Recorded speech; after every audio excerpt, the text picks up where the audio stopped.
Hey guys, tonight we embark on an extraordinary journey, not through time tunnels or wormholes, but across the vast, shimmering expanse of the Atlantic Ocean, to a cluster of islands bathed in perpetual sunshine. You feel the warm breeze on your face, taste the salt on your lips, and hear the rhythmic sigh of waves against volcanic shores. This isn't your average beach vacation, though. We're stepping back millennia, to a time when these islands were home to a people living in profound, almost unbelievable, isolation. A people who, let's be honest, would probably look at your smartphone and assume it was some kind of highly advanced, yet deeply useless, rock. So, before you get comfortable, take a moment to like the video and subscribe, but only if you genuinely enjoy what I do here. And hey, let me know in the comments where you're tuning in from tonight, and what time it is for you. Now, dim the lights, maybe turn on a fan for that soft background hum, and let's ease into tonight's journey together. You close your eyes for a moment, letting the gentle hum of the fan transport you. When you open them, the air is different. It's cleaner, sharper, carrying the scent of salt, dry earth, and something indefinably ancient. You stand on the sun-drenched shores of what we now call the Canary Islands, a volcanic archipelago flung far off the northwestern coast of Africa. The sun, a generous, golden orb, hangs high in an impossibly blue sky, casting long, dancing shadows of palm trees and craggy peaks onto the dark, often black, sands. This isn't the manicured resort beach you might picture. This is raw, untamed beauty, sculpted by fire and ocean over millions of years. The waves, a relentless, soothing rhythm, crash against a coastline of dramatic cliffs and hidden coves. Beyond the beaches, the land rises steeply, a testament to its fiery birth. You see jagged peaks, some still hinting at the deep, ancient calderas that once spewed molten rock.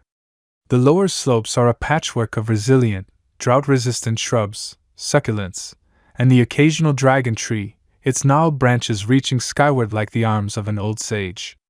Higher up, mist often clings to the peaks, nurturing pockets of laurel forests, creating a stark contrast between the arid coast and the surprisingly lush highlands. It's a landscape of dramatic shifts, a world unto itself. And in this world, for thousands of years, lived a people who knew no other. They were the Guanches, the aboriginal inhabitants of the Canary Islands, a culture that flourished in splendid, almost complete, isolation from the rest of humanity. Imagine that for a moment, an entire civilization developing, evolving, and thriving without ever encountering another ship on the horizon, without news from distant lands, without the influence of empires rising and falling across continents. Their world was these islands, and these islands were their entire universe. It's a concept that feels almost alien to us, constantly plugged in, constantly connected. For them, isolation wasn't a punishment, it was simply existence. You might wonder, as you gaze out at the vast, empty expanse of the Atlantic, how they even got here. It's one of those tantalizing mysteries that whisper through the ages. Historians still argue whether their arrival was a deliberate migration by skilled mariners or a series of accidental drift voyages by people simply pushed off course by powerful currents and winds. Regardless, they made it, somehow, to this remote corner of the world thousands of years before Columbus decided the ocean was worth crossing. They were, in essence, the original island castaways, only instead of waiting for rescue, they built an entire society. As you walk along a path worn smooth by countless bare feet over centuries, you start to notice the subtle signs of their presence. Not grand cities or towering monuments, but something far more organic, more integrated with the landscape. You see the entrance to a cave, its mouth softened by time, hinting at a dwelling within. Further on, perhaps a low stone wall, perfectly fitted without mortar, snaking across a slope, guiding you towards a hidden spring. These islands, to the Guanches, were not just a place to live, but a living entity, a provider, a protector. They understood its rhythms, its moods, its secrets, in a way that modern inhabitants, with their imported comforts and easy access to external resources, can only begin to fathom. The air around you feels thick with ancient whispers, with the echoes of lives lived in harmony with nature. You can almost hear the distant bleating of goats, the laughter of children, the quiet discussions of elders gathered around a fire. Their existence was profoundly simple, yet profoundly rich in its connection to their environment. They lacked metal, the very bedrock of so many old-world civilizations, yet they mastered stone, bone, wood, and clay with an ingenuity that is truly astounding. Imagine trying to build a society, hunt, cook, and craft tools without ever using a single piece of metal. It's like trying to bake a cake without flour, or trying to explain TikTok to your grandparents. You just don't. But they did. The Guanches, as an isolated people, developed their own unique physical characteristics over time. You might notice, if you were to observe them from a respectful distance, that many were surprisingly tall, with a sturdy build. And here's a quirky tidbit: despite living in a sunny, southern climate, a significant portion of the population, particularly on certain islands like Gran Canaria and Tenerife, were noted by early European visitors for having fair skin, and even blonde or red hair, and blue eyes. This was a striking contrast to the darker-skinned North African populations of the mainland, adding another layer to the mystery of their origins. It's almost as if they were a living, breathing paradox, untouched by the usual rules of geography. Their isolation meant that their culture developed in a vacuum, untainted by the influences that shaped the rest of the world. There were no Roman legions marching through their valleys, no Silk Road caravans bringing exotic goods, no Abrahamic religions reshaping their spiritual beliefs. Their gods were the mountains, the sun, the powerful ocean, and the spirits of their ancestors who watched over them from the starry skies. Their knowledge was passed down orally, from generation to generation, forming a tapestry of wisdom woven from the very fabric of their island home. They were self-sufficient in a way that is almost unimaginable to us now. If the internet went down tomorrow, most of us would panic. If their local volcano erupted, they'd probably just move to the next valley and adapt. Different priorities, you see. You see the outlines of their simple, yet effective, dwellings carved into soft rock faces or built from dry stone. These weren't grand palaces, but practical, cool havens from the sun, offering shelter and security. Their entire world was contained within the visible horizons of their island, and perhaps the hazy outlines of a neighboring island on a clear day. The ocean, while a source of food and wonder, was also an imposing barrier, a vast, blue wall that kept the outside world out, and the Guanches in. This profound isolation shaped every aspect of their lives: their language, their social structures, their tools, their beliefs, and their very perception of reality. They were a testament to human resilience, ingenuity, and the ability to thrive in a self-contained paradise. As the sun begins its slow descent, painting the sky in fiery hues of orange and purple, you feel a profound sense of peace settling over the landscape. It's the peace of a world undisturbed, a society in balance with its environment. This was the quiet, unassuming existence of the Guanches for thousands of years, a story largely untold in the grand narratives of world history. They were not empire builders, not conquerors, not even particularly interested in what lay beyond their watery borders.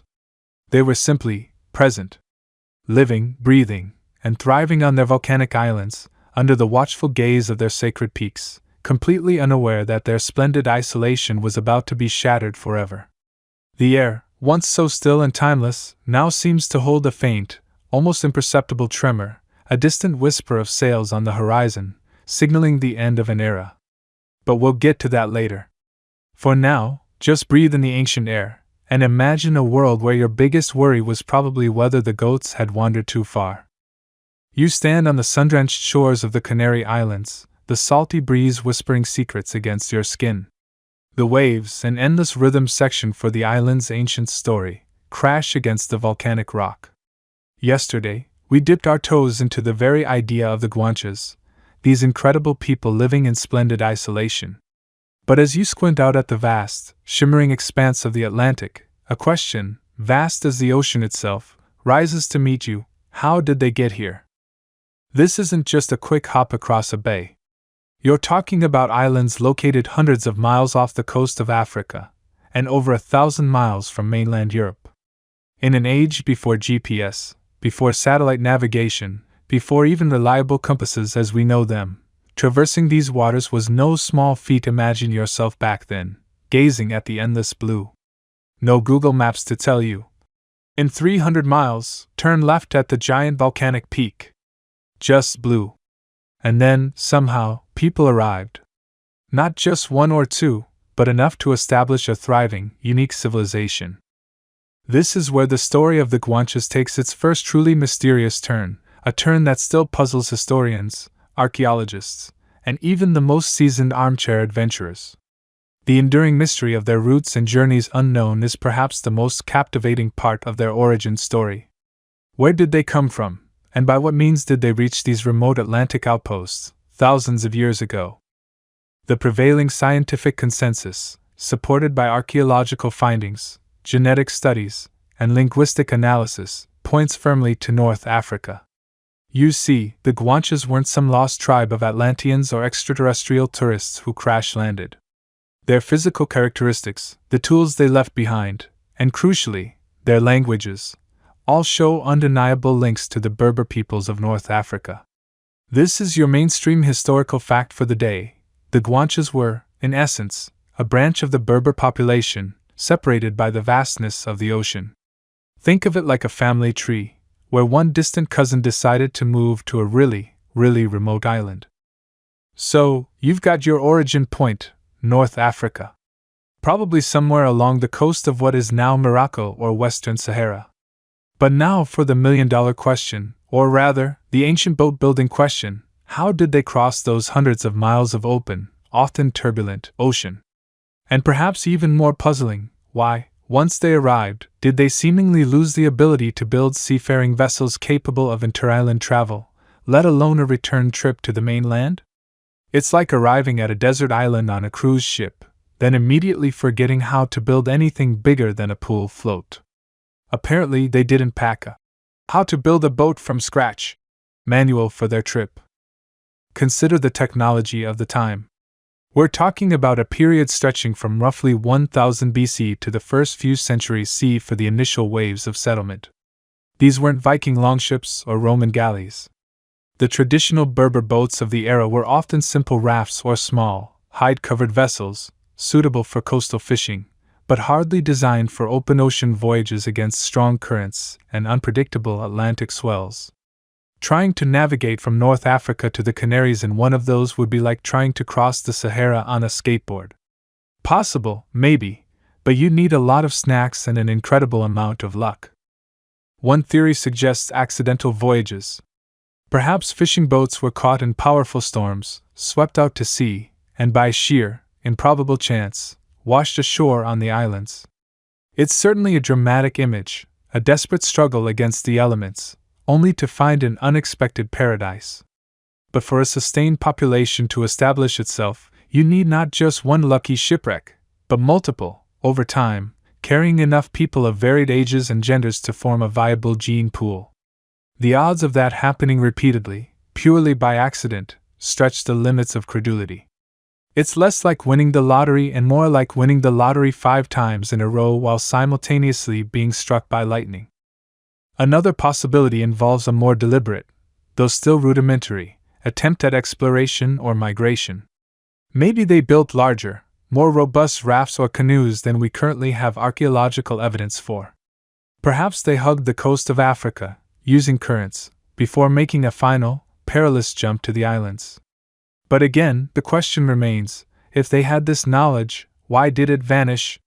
Why, when the Europeans arrived, were the Guanches essentially marooned on their individual islands, unable to travel between them, let alone back to the continent?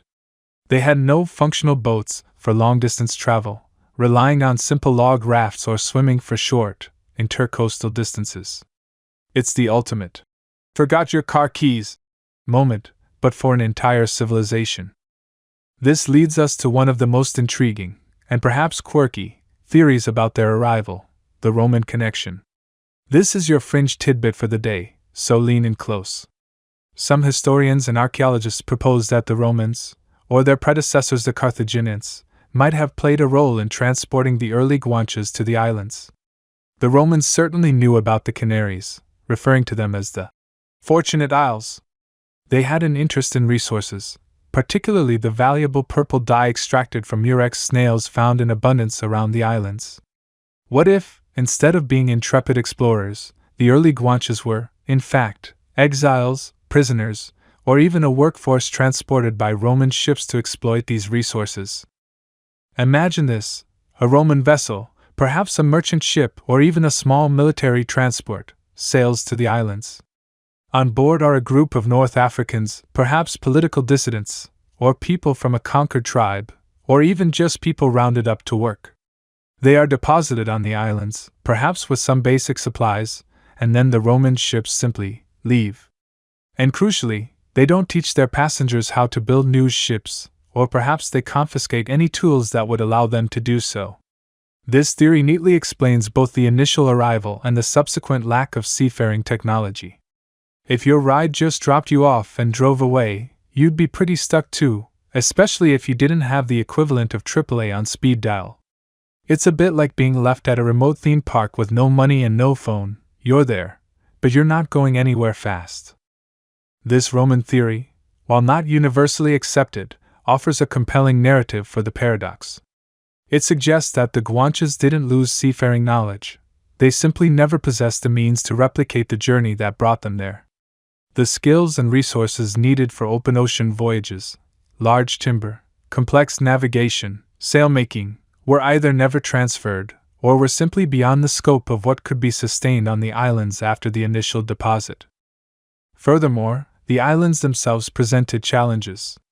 While fertile in parts, they were relatively small and lacked the vast forests that might provide suitable timber for large, ocean-going vessels. Over centuries, even if some knowledge persisted, the practicalities of building and maintaining a fleet might have become insurmountable. Why spend generations trying to rebuild a skill that was incredibly difficult and resource-intensive, when you had a perfectly good island to live on? It's a bit like deciding to build a rocket ship in your backyard when there's a perfectly good car in the driveway. Unless you really want to go to the moon, you probably won't bother. So, historians still argue whether the Guanches arrived in a single, concerted migration wave, perhaps even facilitated by external powers like the Romans, or if it was a more piecemeal process of multiple, smaller, and potentially accidental arrivals over a long period. The truth likely lies somewhere in the complex interplay of these factors. It's a puzzle with many missing pieces, and each new archaeological dig, each new genetic study, adds another tantalizing fragment. What we do know is that by the time Europeans discovered them in the 14th and 15th centuries, the Guanches were a fully established, sophisticated culture, but one profoundly isolated. Their world was their island, and perhaps the immediate surrounding waters where they fished or gathered shellfish. The vast ocean that had once delivered them to their new home had become an impenetrable barrier, a silent, blue wall. This isolation, this severing of ties with the wider world, allowed their culture to evolve in truly unique ways, but it also left them incredibly vulnerable when that wall was finally breached. Imagine the first ancestors, stepping onto the black sand beaches, gazing up at the towering volcanic peaks, a mix of exhaustion and wonder in their eyes. They brought with them the echoes of their North African heritage, their language, their basic tools, their understanding of herding and farming. But they also brought the seeds of a new destiny, one shaped by the unique challenges and bounties of their island home. The journey was over, but the quiet island life, the long, slow process of adaptation and transformation, was just beginning. And with it, the gradual forgetting of the world beyond the horizon. It's a story of ultimate commitment, arriving on an island and deciding, well, this is home now. Forever. No returns, no exchanges, no refunds. Just quiet, enduring life. You stand now, perhaps in your mind's eye, on the very edge of an ancient, untamed world. The sun, a relentless painter, splashes gold across a landscape that isn't quite the postcard paradise you might imagine today. No sprawling resorts, no bustling promenades. Instead, your feet feel the crunch of volcanic gravel, your eyes sweep over jagged peaks that claw at the sky, and deep ravines, barrancos, they call them, cleave the earth like wounds. This isn't just a pretty backdrop, this is the raw, unyielding stage upon which the Guanches would perform their most extraordinary act, survival. Imagine stepping off a boat, thousands of years ago, onto an island born of fire. you're not landing on a lush, temperate continent. This is a land of sharp obsidian, porous basalt, and a surprising, tenacious flora that clings to life in the most improbable cracks. The air, often whipped by the Atlantic trade winds, carries the scent of salt and dry earth. Your first thought might be, okay, where's the nearest Starbucks? But of course, there isn't one. There's just the immense, silent challenge of making this wild, volcanic canvas your home. The immediate concern, once the initial awe or terror subsides, is shelter. Where do you lay your head when the sun bakes the rock by day and the mountain winds howl by night? You quickly realize that nature, in its infinite wisdom, has already provided. These islands, riddled with the aftermath of ancient eruptions, are honeycombed with natural caves and lava tubes. You push past dense scrub, perhaps a dragon tree or a prickly pear, and discover a cool, dark opening in the rock face. This isn't just a hole, it's a ready-made, naturally insulated dwelling. You step inside, and the sudden drop in temperature is a welcome embrace. It's like having an air conditioner that runs on geology. And frankly, finding a decent cave back then was probably a lot easier than finding affordable housing in most cities today. No bidding wars, just a quick check for resident bats or an overly possessive goat. Many of these natural caverns, carved by lava flows or erosion over millennia, became the first Guanche homes. But they didn't just move in, they transformed them. With simple stone tools, they meticulously expanded, smoothed, and shaped these spaces. You might see evidence of walls built to partition rooms, benches carved from the rock, and even rudimentary shelves. They weren't just living in the caves, they were living with them, adapting their architecture to the very bones of the island. This mastery of troglodytism, the practice of living in caves, became a defining characteristic of Guanche life across the archipelago, a mainstream historical fact that underscores their profound connection to the land. Beyond shelter, the most immediate and critical survival skill needed was water management. These volcanic islands, while beautiful, aren't exactly overflowing with vast rivers. Rainfall can be sporadic, and surface water often drains quickly through the porous rock. So, how do you get a drink? You become a connoisseur of every drop. You learn to read the landscape, identifying the rare natural springs that emerge from the rock face, often high up in the mountains where the clouds condense. You become adept at collecting dew, a surprisingly effective method in the early morning mists. You might even dig shallow pits, lined with clay or stones, to capture rainwater runoff. Imagine the focus, the sheer ingenuity, required to ensure your community had enough to drink every single day. It makes your morning commute to the coffee machine seem almost trivial, doesn't it? The terrain itself was a constant challenge and a constant teacher. These islands are not flat. They are a jumble of steep inclines, treacherous cliffs, and those deep barrancos that could be hundreds of meters deep and incredibly difficult to cross. Yet, the Guanches mastered them. You learn to navigate these vertical worlds with an almost supernatural agility. Pathways, sometimes barely discernible to the untrained eye, crisscrossed the most formidable slopes. They understood every handhold, every foothold, every rock that might give way. This wasn't just about getting from point A to point B. It was about accessing resources, finding pasture for animals, or locating those precious water sources. Forget your GPS. Their internal mapping system was infinitely more sophisticated, honed by generations of intimate knowledge of every contour and crevice of their island home. Their survival skills weren't just reactive, they were deeply proactive. They learned to read the subtle signs of the island's unique ecology. Which plants offered edible roots or berries? Which ones provided fibers for weaving or medicinal properties? You discover that certain native plants, like the tobaba, a type of euphorbia, could be used for fishing, its milky sap acting as a stunning agent to bring fish to the surface, a rather quirky, fringe tidbit of their resourcefulness. They weren't just foraging, they were intimately connected to the island's botanical pharmacy and pantry.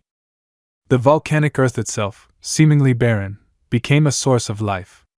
While large-scale agriculture is a story for another day, their initial adaptation involved understanding the microclimates, and the surprisingly fertile pockets of soil that collected in sheltered areas or ancient lava flows. They learned to break down the rocky earth, to enrich it with organic matter, and to channel the scarce water to coax life from it. This wasn't farming as we know it today, with vast, flat fields. This was a painstaking, almost spiritual negotiation with the land, coaxing sustenance from every possible corner. Their craftsmanship, even without metal, was a testament to their adaptability. You see tools made from sharpened volcanic rock, obsidian for cutting, basalt for grinding. You learn to identify the best rocks for different purposes, to flake and chip them with precision.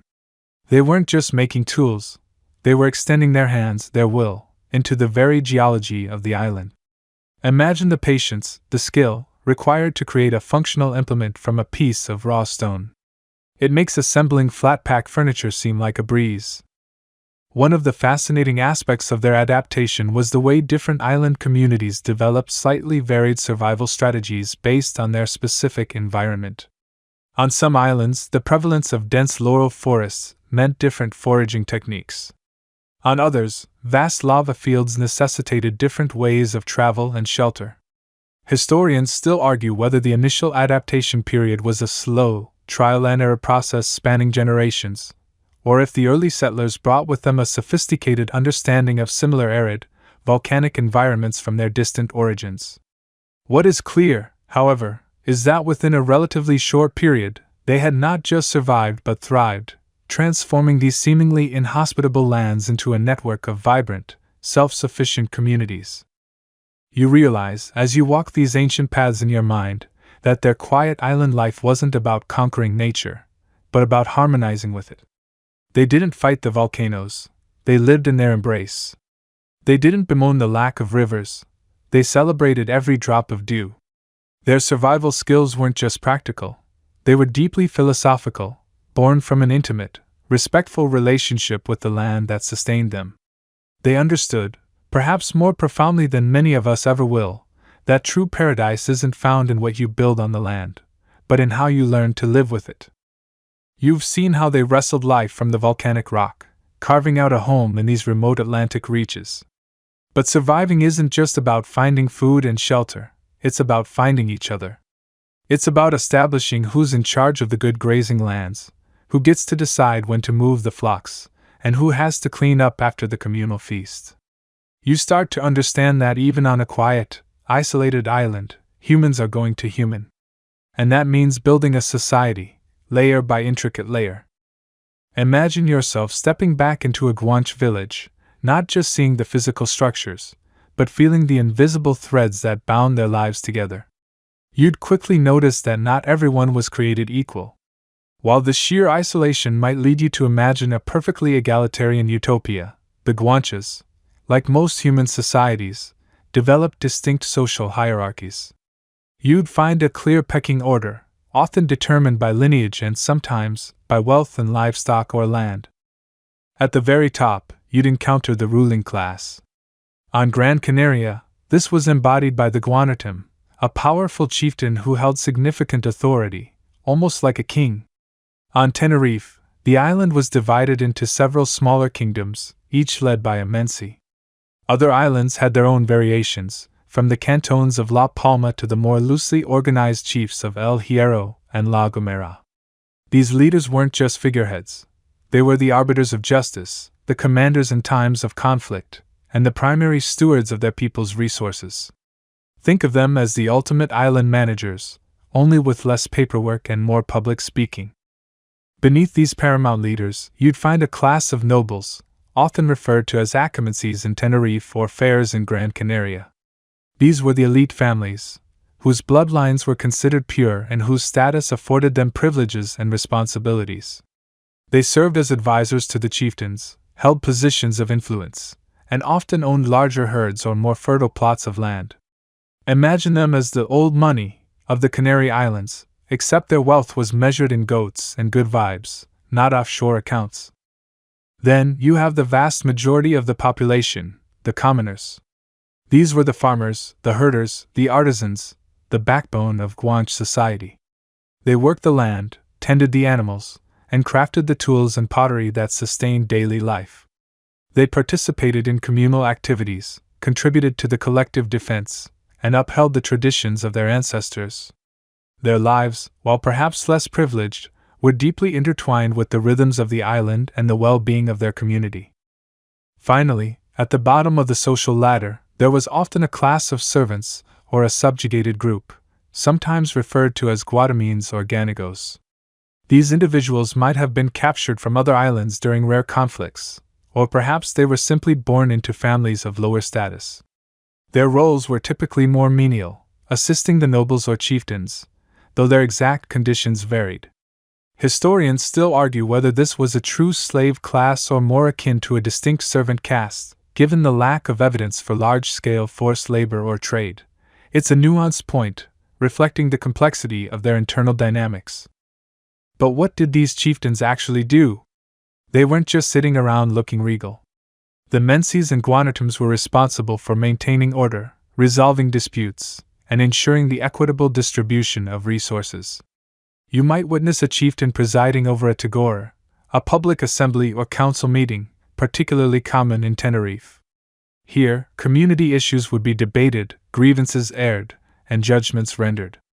Imagine it as a very early form of local government, but instead of endless committee meetings, they probably just talked it out under a tree until someone got hungry. These leaders weren't chosen just by bloodline. Their wisdom and ability to command respect were equally vital.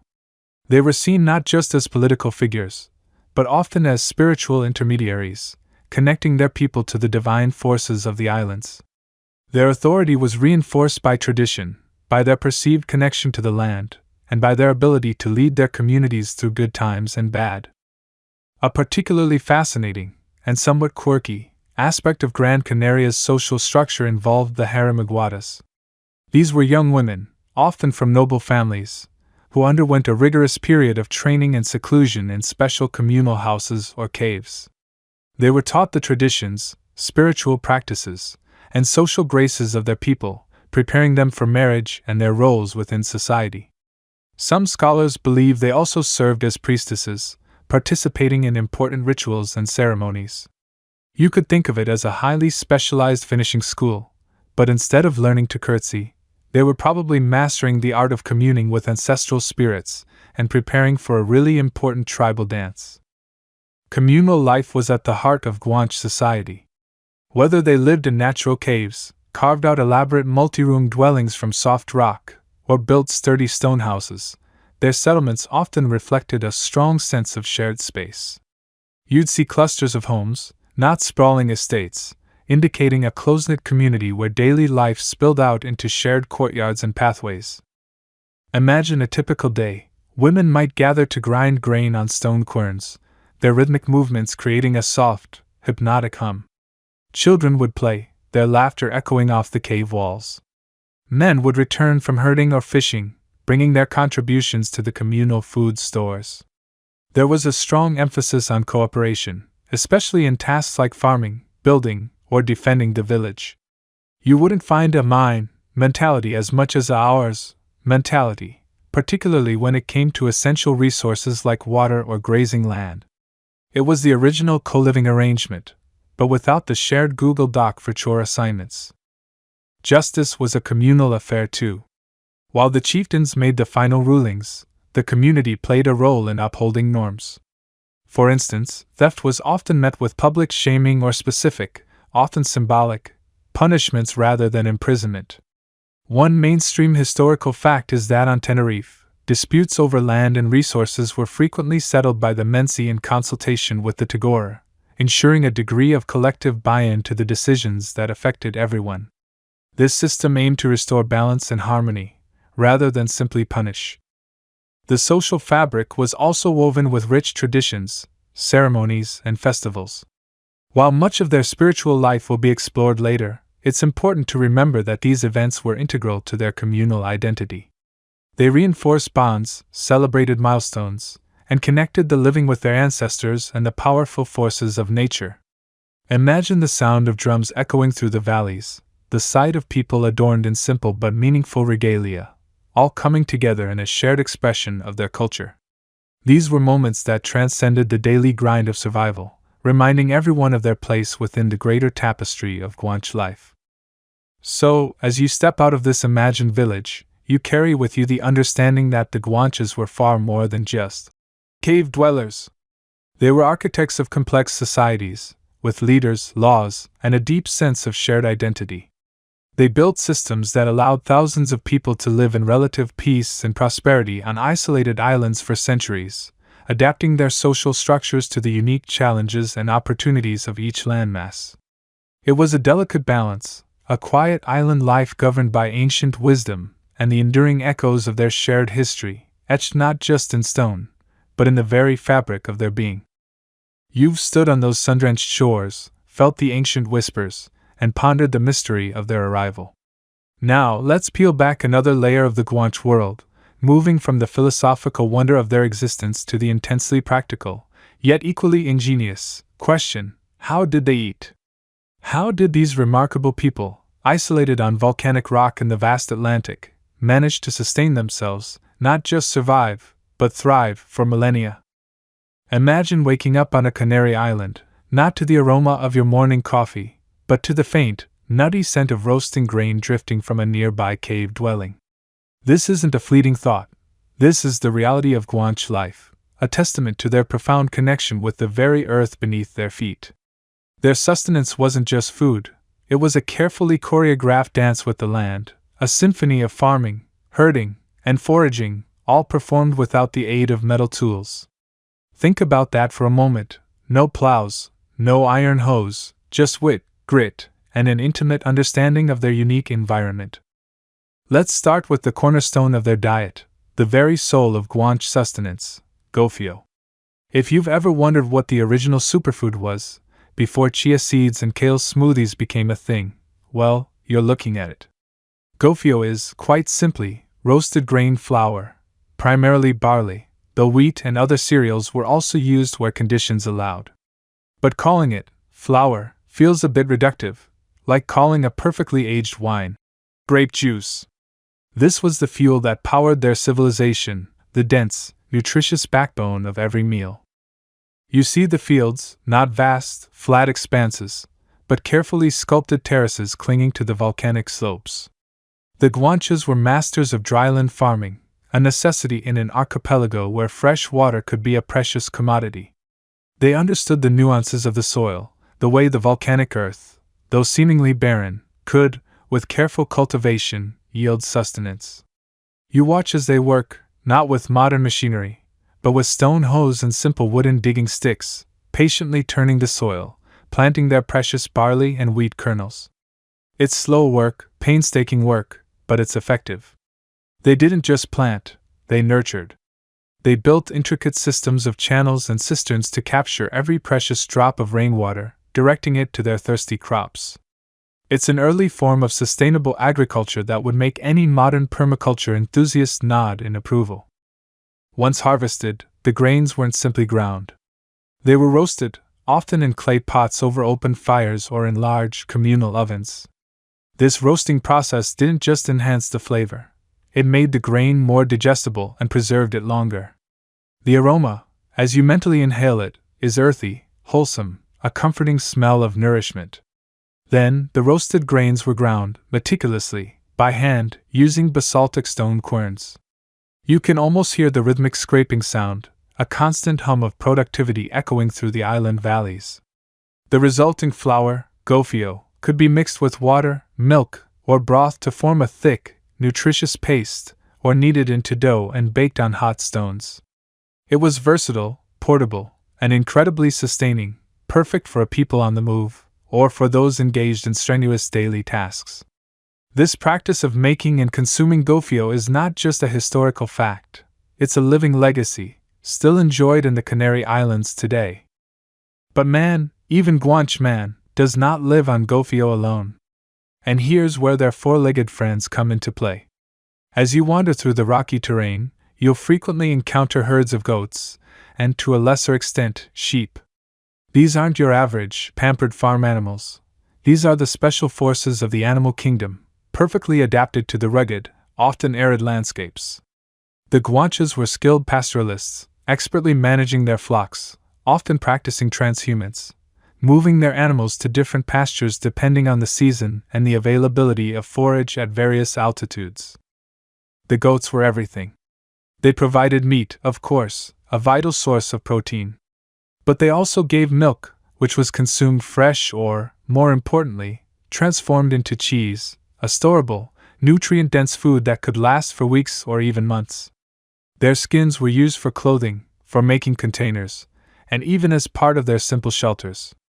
Bones became tools, needles, and ornaments. You might even see a Guanche using a goat horn as a scoop for their gofio. It was a truly symbiotic relationship, a testament to efficiency, where every part of the animal was utilized. Historians still argue whether specific breeds of these animals were brought by the first settlers or developed uniquely on the islands through adaptation, but what's clear is that they were indispensable. Beyond the cultivated fields and the roaming herds, the Guanches were also expert foragers, intimately familiar with every edible plant and creature the islands had to offer. Think of it as a constant, island-wide scavenger hunt, but with way higher stakes than finding your car keys. Along the coast, you'd see them, particularly at low tide, gathering limpets and sea urchins from the rocky shorelines, a quick, briny snack. While their boats weren't designed for deep-sea fishing as we understand it, they certainly harvested what was accessible from the shallows. Historians still argue whether deep-sea fishing was a significant part of their diet, or if their maritime skills were primarily focused on inter-island travel rather than open-ocean hunting, but coastal foraging was definitely a staple. Venture inland with them, and you'd find them identifying and gathering wild fruits from the iconic Canary date palm, the prickly pear, and various fig trees. The sap of the magnificent dragon tree, though not strictly food, was used for medicinal purposes and as a dye, showcasing their comprehensive knowledge of local flora. They knew which roots were safe to eat, which herbs had healing properties, and where to find wild honey, a rare and prized treat. It was a diet that was seasonal, diverse, and incredibly healthy, packed with fiber, protein, and natural sugars. You could almost say they were doing keto before keto was cool, if keto involved a lot of roasted barley. Their ingenuity extended to every aspect of food preparation and storage. They weren't just eating what they found, they were processing it. We've already talked about gofio, but consider the drying of meat and fish to preserve it, the careful storage of grains in cool, dry caves, or the making of cheese. These weren't just random acts. They were sophisticated methods born of generations of accumulated knowledge, passed down through oral tradition. The volcanic earth wasn't just a source of food, it was a natural pantry and refrigerator, with its network of caves providing ideal conditions for storage. So, when you reflect on the Guanche way of life, remember that their quiet island existence wasn't one of scarcity or constant struggle. It was a life of profound self-sufficiency, built on a deep respect for their environment and an ingenious ability to adapt. They didn't conquer the land, they harmonized with it. They understood that paradise, even one on the edge of the world, demands a partnership, a give and take, and they honored that pact with every grain they roasted, every goat they tended, and every wild fruit they gathered. Their diet was simple, but robust, nourishing not just their bodies, but the very fabric of their unique culture. You've seen how they carved a life from the volcanic earth, coaxing sustenance from surprisingly fertile soil. Now, imagine yourself standing amidst their quiet villages, the air still, the only sounds the gentle lapping of waves or the distant bleating of goats. You're about to discover something truly remarkable, the Guanches' incredible ingenuity, especially when you consider they didn't have access to metal. Not a single, shiny, forged piece of iron or bronze. It's like trying to build a spaceship with only natural fibers and a very determined attitude. You'd probably give up and just order takeout, wouldn't you? But they didn't have that option. Instead, they turned to the very earth beneath their feet, transforming humble stones and bones into tools that were not just functional but often beautifully crafted. Picture yourself picking up a piece of basalt, heavy and dark, in your hand. This wasn't just any rock. For the Guanches, it was the raw material for their knives, their axes, their very survival. You watch as a skilled artisan, perhaps an elder with calloused hands, selects a suitable stone. With precise, practiced blows, they begin to flake away chips, revealing sharp edges. Thwack, thwack, the sound echoes softly in the quiet air, a rhythm of creation. This isn't brute force. It's a delicate dance of pressure and angle, known as flint knapping, even if they weren't working with flint. They're shaping obsidian, a volcanic glass that shatters into incredibly sharp, almost surgical, edges. The surface of the obsidian, when freshly fractured, glistens with an almost liquid sheen, its edges keen enough to effortlessly slice through tough hide or fibrous plants. You can almost feel the smooth, cool weight of a finished hand axe, perfectly balanced, ready for heavy-duty tasks like felling small trees or shaping larger pieces of wood. You'd find a diverse array of stone tools, sturdy grinding stones, used for processing grains and herbs, their surfaces worn smooth by generations of use, perhaps with the faint, sweet smell of ground barley still clinging to them, smaller, sharper flakes for detailed cutting and scraping of hides, and larger, more robust implements for heavier tasks like clearing land or breaking open shellfish. They even fashioned impressive hand axes, not unlike those found in much older Stone Age cultures across the globe, though these were made for the specific needs of their island life, adapted to the unique volcanic geology. It's a mainstream historical fact that their reliance on and mastery of lithic stone technology was absolute, a defining characteristic of their material culture due to their complete isolation from metalworking traditions. Every tool was a testament to patience and a profound understanding of their geological environment. Then there's bone. You might think of bones as just, well, bones. But for the Guanches, they were another valuable resource, meticulously gathered from the animals they herded, primarily goats and sheep. After a meal, perhaps of roasted goat, the bones weren't simply discarded.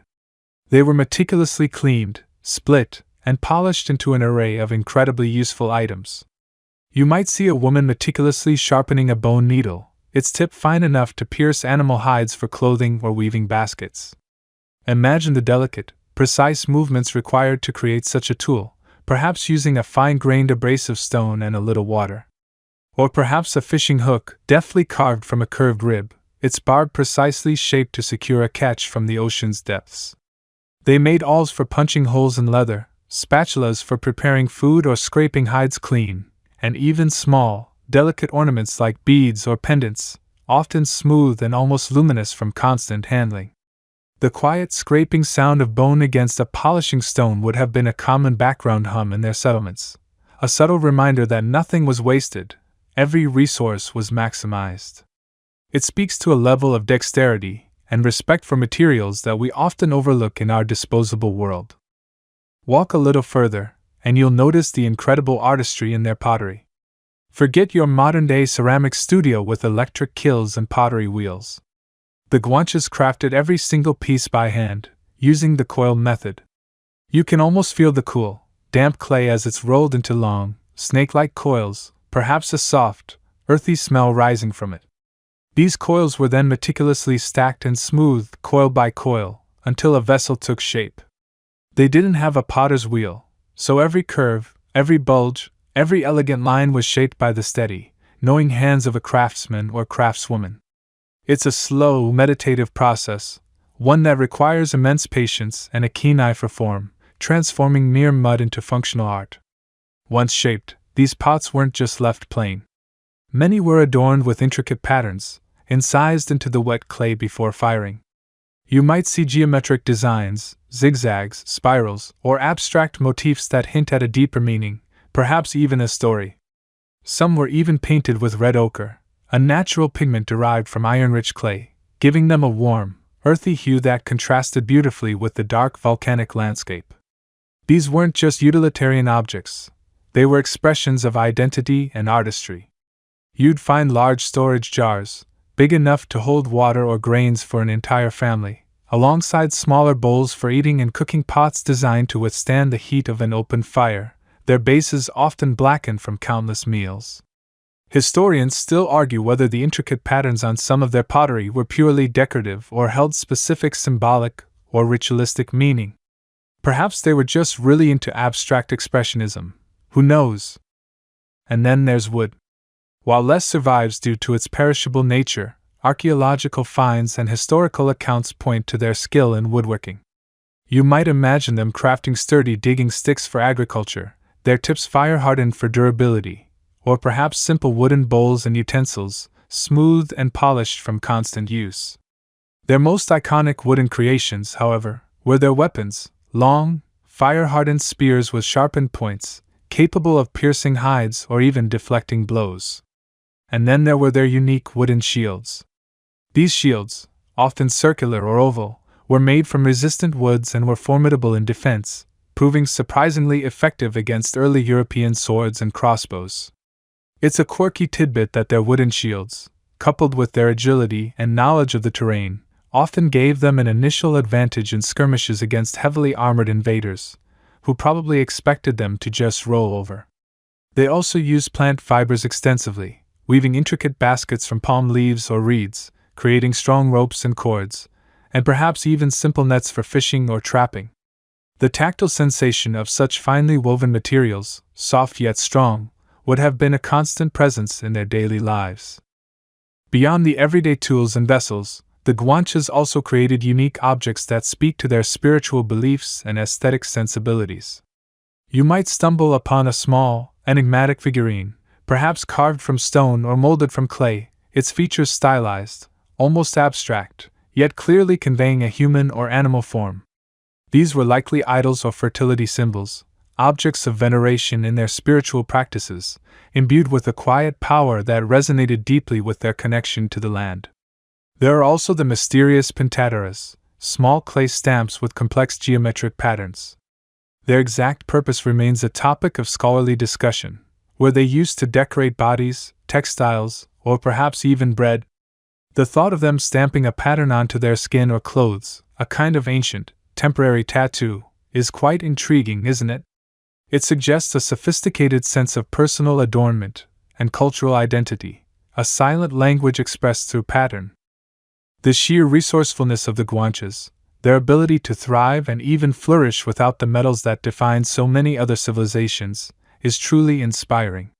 They looked at their environment, the hard volcanic rock, the animal bones, the pliable clay, the resilient wood, the versatile plant fibers, and saw not limitations, but opportunities. They didn't have a hardware store or an online shopping cart for tools. Every item, from the simplest scraper to the most intricately decorated pot, was a product of their hands, their minds, and their profound connection to the islands they called home. It makes you wonder, doesn't it? What would you create if you had to start from scratch, with only nature's bounty at your fingertips? Probably a very lopsided clay mug, if we're being honest. Their craftsmanship wasn't just about survival. It was an art form, a quiet declaration of their unique identity etched into every stone, bone, and piece of pottery. A quiet, enduring legacy of skill and adaptation. You stand now, not on the sun-baked plains where crops once sprouted from volcanic earth, nor among the scattered remnants of their ingenious tools, but on the precipice of something far less tangible, yet infinitely more profound, the inner world of the Guanches. Close your eyes for a moment, and feel the ancient wind whip around you. It carries not just the scent of salt and dry earth, but the whispers of forgotten prayers, the echoes of chants that once rose from these very mountains. For the Guanches, life wasn't just about survival. It was a constant, intimate dialogue with the divine, a spirituality so deeply interwoven with their landscape that you could almost taste it in the air. Imagine yourself ascending a towering peak, perhaps the majestic Mount Tide on Tenerife, its snow-capped summit piercing the impossibly blue sky, or the iconic Roque Nublo on Gran Canaria, a monolithic finger pointing silently towards the heavens. These weren't just geological formations to the Guanches. Oh no. These were cathedrals carved by the very hands of creation, sacred sanctuaries where the veil between their world and the spirit world thinned to a gossamer thread. You trudge upwards, your breath misting in the cooler air, the silence broken only by the distant cry of a hawk. You're not just hiking, you're performing an ancient pilgrimage. It's their version of a spiritual retreat, only with significantly better views and no Wi-Fi, which, let's be honest, probably made it more spiritual. For the Guanches, the mountains were alive. They were the dwelling places of powerful deities, the resting spots of ancient ancestors, and the very bones of their sacred islands. Here, high above the everyday hustle of herding and farming, they communed with their supreme being, often referred to as Achaman on Tenerife or Abora on La Palma and Gran Canaria, a benevolent creator god, the ultimate source of life and light. You might find yourself pausing at a sheltered alcove, noticing the faint etchings on the rock face, perhaps a spiral, a circle, or a human-like figure, silent testimonies to rituals performed millennia ago. These weren't just random doodles. They were prayers etched in stone, offerings to the spirits of the place, perhaps even astronomical markers. Their spiritual world wasn't a separate Sunday affair. It was every breath, every sunrise, every drop of rain. Nature wasn't just a resource, it was divine. The sun, the moon, the stars, each held profound significance. The sun, in particular, was seen as a manifestation of the supreme deity's power, bringing warmth, light, and life to their island haven. You can almost feel the ancient Guanche sun worshipper, arms outstretched at dawn, absorbing the first rays, feeling the energy flow through them.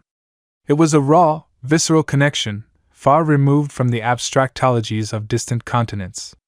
They understood, on a fundamental level, that their very existence depended on the benevolence of these natural forces.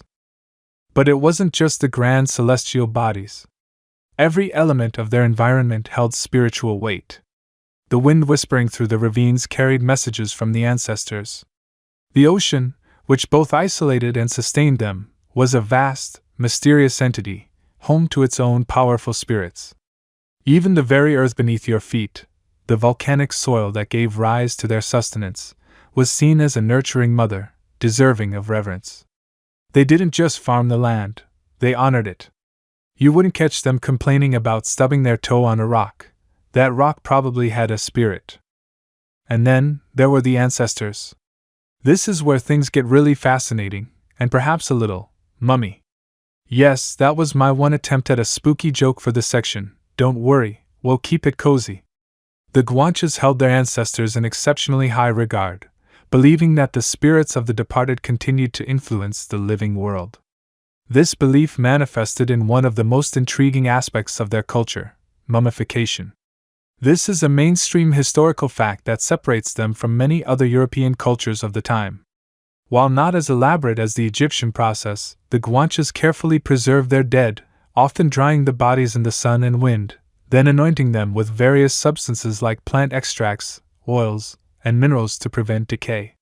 You might imagine the somber, meticulous work, the quiet reverence as they prepared a loved one for their eternal journey, ensuring their spirit would remain strong and connected to the community. These mummified remains, often wrapped in animal skins, were placed in natural caves or specially constructed burial sites, often in remote, hard-to-reach locations. You can almost feel the chill of the cave air as you imagine entering one of these sacred resting places, the preserved forms of ancient chieftains or revered elders lying in state, their silent presence a constant reminder of the past. The purpose wasn't just preservation, it was to maintain a tangible link to the lineage, to ensure the continued guidance and protection of these powerful ancestral spirits. It was like having a very, very old, very wise, and slightly leathery extended family constantly watching over you. And while they didn't have therapists, I imagine a good chat with an ancestral spirit was probably just as effective, if not more, for guidance. The spiritual leaders, often referred to as Facanes or Haramagwadas, for men and women respectively, played crucial roles in mediating between the human and spirit worlds.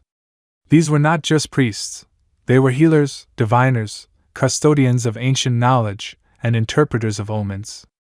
Imagine a serene Haramagwada, perhaps adorned with shells or feathers, leading a ritual under the full moon, her voice rising in a melodic chant that seems to carry on the wind, connecting earth to sky.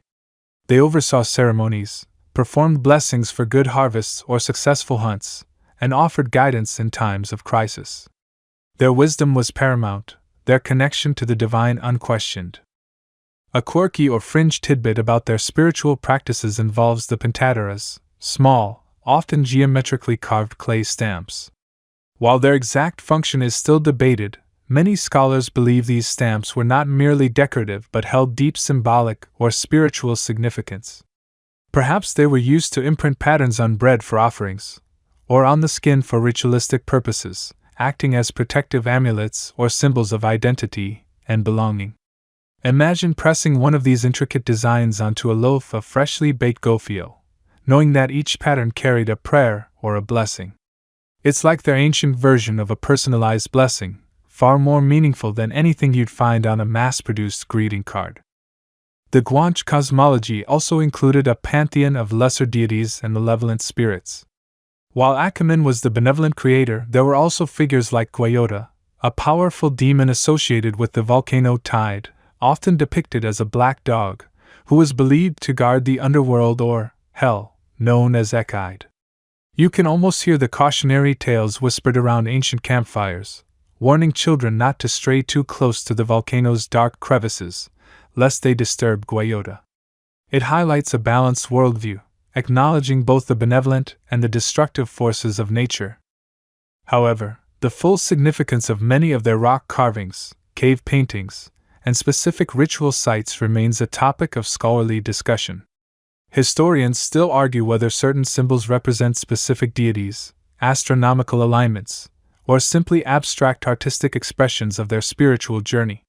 You might stand before a panel of ancient petroglyphs, tracing the lines with your finger, trying to decipher the messages etched there thousands of years ago, knowing that much of their original meaning has been lost to time, leaving only tantalizing clues. Their spirituality was a holistic experience, permeating every aspect of their existence. It was in the way they built their homes, facing the rising sun. It was in the way they planted their crops, offering thanks to the earth. It was in the way they buried their dead, ensuring their continued presence. There was no separation between the sacred and the mundane. All life was infused with spiritual meaning.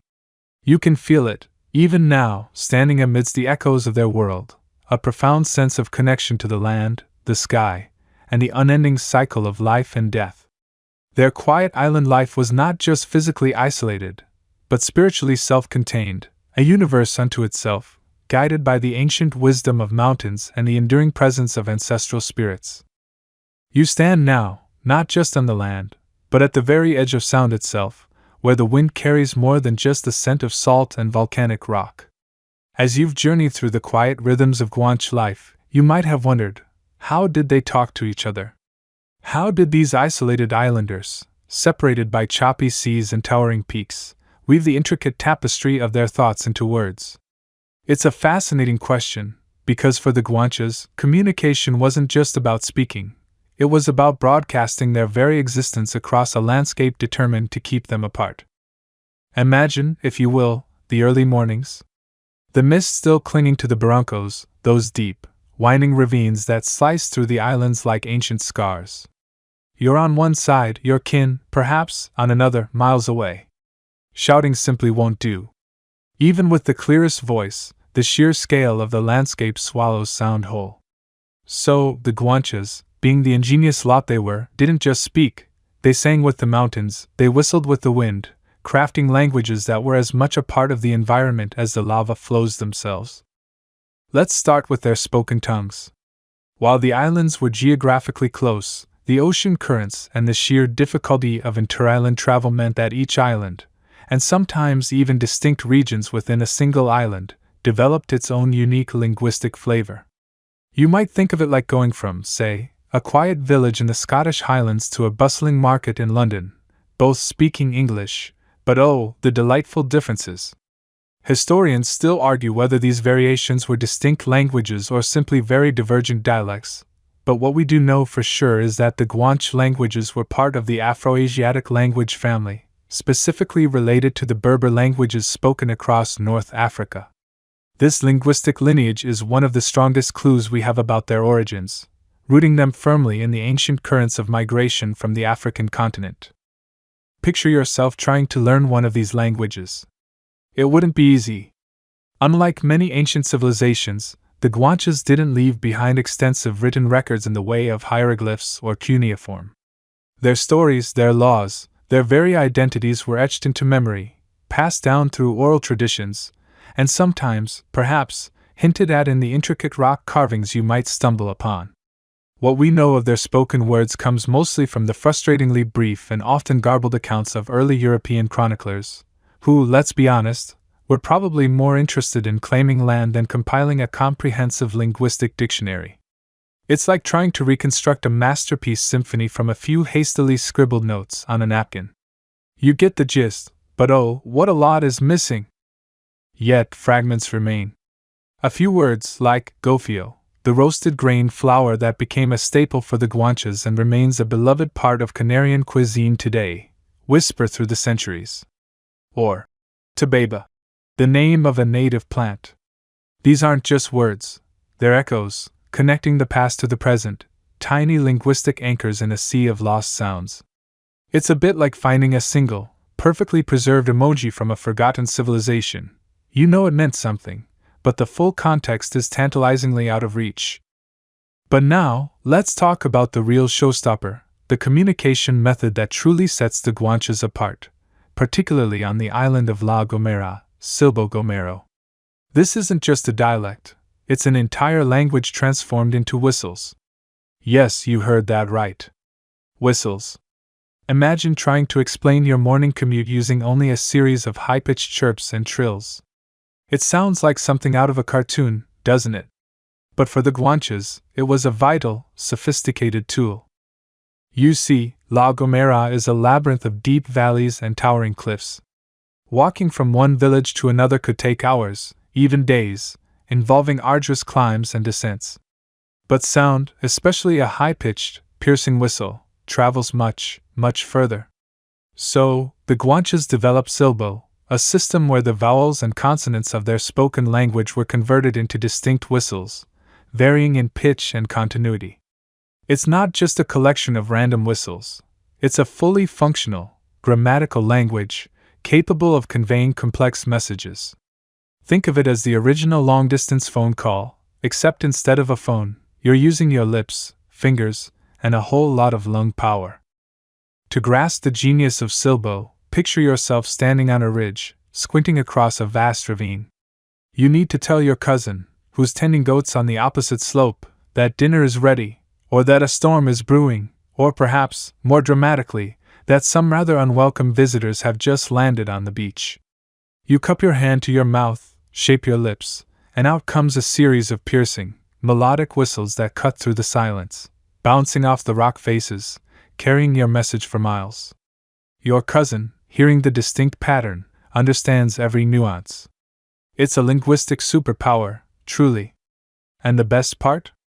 It's not just a historical curiosity. Silbo Gomero is still taught in schools on La Gomera, a living, breathing testament to Guanche ingenuity, even recognized by UNESCO as a masterpiece of the oral and intangible heritage of humanity. It's probably the only language you can learn that also doubles as an excellent way to annoy your neighbors if you practice too loudly. The development of Silbo Gomero is a quirky, fringe tidbit that perfectly illustrates how human beings adapt to their environment in the most astonishing ways. It's not just a unique form of communication, it's a profound connection to the landscape. The very act of whistling it forces you to become attuned to the wind, the echoes, the way sound behaves in that particular terrain. It's a dialogue with the mountains themselves. Imagine the patience, the experimentation, the sheer number of miscommunications that must have happened before they perfected this system. Did he say bring the goats or burn the boats? Must have been a common early Silbo problem. Beyond the whistles, other forms of communication likely played a role. Smoke signals, though less documented for the Guanches specifically, are a universal method for long-distance alerts, particularly for warnings or news of arrival. Perhaps drumbeats, though typically more associated with African mainland cultures, also found a place in their repertoire for signaling across shorter distances or for ceremonial purposes. The Guanches were intimately connected to their natural world, and any method that leveraged the environment, the wind, the visibility, the acoustics of a valley, would have been explored and mastered. The diversity of their languages and the inventiveness of their communication methods speak volumes about the isolation of the different island groups. Each island became its own small universe, its inhabitants evolving not just distinct customs and social structures, but distinct ways of speaking and signaling. It created a vibrant mosaic of cultures, each with its own rhythm and its own song. This linguistic separation, while fostering unique identities, also presented a challenge when the first European ships appeared on the horizon. Imagine trying to negotiate peace, or even just understand a threat, when the very sounds coming from the strangers' mouths were utterly alien, and your own attempts at communication were met with blank stares or, worse, misunderstanding. The quiet resilience of the Guanches is encapsulated in their voices, in the way they made the mountains speak and the valleys echo with their thoughts. They didn't just survive, they thrived, creating complex societies and rich cultures, all woven together with the threads of sound and meaning. As you reflect on their ingenious adaptations, from farming the volcanic earth to conversing across vast distances with a mere whistle, you feel a profound sense of awe for a people who truly mastered their environment, turning obstacles into opportunities, and silence into song. You've spent centuries, generations, millennia even, living in a beautiful, self-contained bubble. Imagine that. No internet, no news from beyond your immediate horizon, no frantic social media updates about what's happening on the next continent over. Your world is the island, the ocean that cradles it, and the sky that stretches endlessly above. Your history is etched in the volcanic rock, sung in ancient chants, and passed down through the wise eyes of your elders. You know the rhythm of the tides, the whispers of the wind through the dragon trees, the precise moment the sun kisses the highest peaks of Tide or Roque Noblo. Life is hard, yes, but it's known. It's predictable. It's yours. Then, one day, the rhythm changes. It's subtle at first, like a single, off-key note in a perfectly harmonious song. You might be tending your goats on a high mountain pasture, the air crisp and clean, the only sounds the bleating of your flock and the distant roar of the ocean. Or perhaps you're down by the shore, gathering shellfish, the waves sighing against the black sand. You lift your gaze to the vast, blue expanse where the sky meets the sea, a horizon you've seen countless times, always empty save for the occasional seabird or a pod of playful dolphins. But this time, it's not empty. Far, far away, a speck appears. It's tiny, almost imperceptible, shimmering in the heat haze. You blink, rub your eyes, convinced it's a trick of the light, a wisp of cloud, or maybe just a particularly large, very confused albatross. You shrug it off. Life goes on.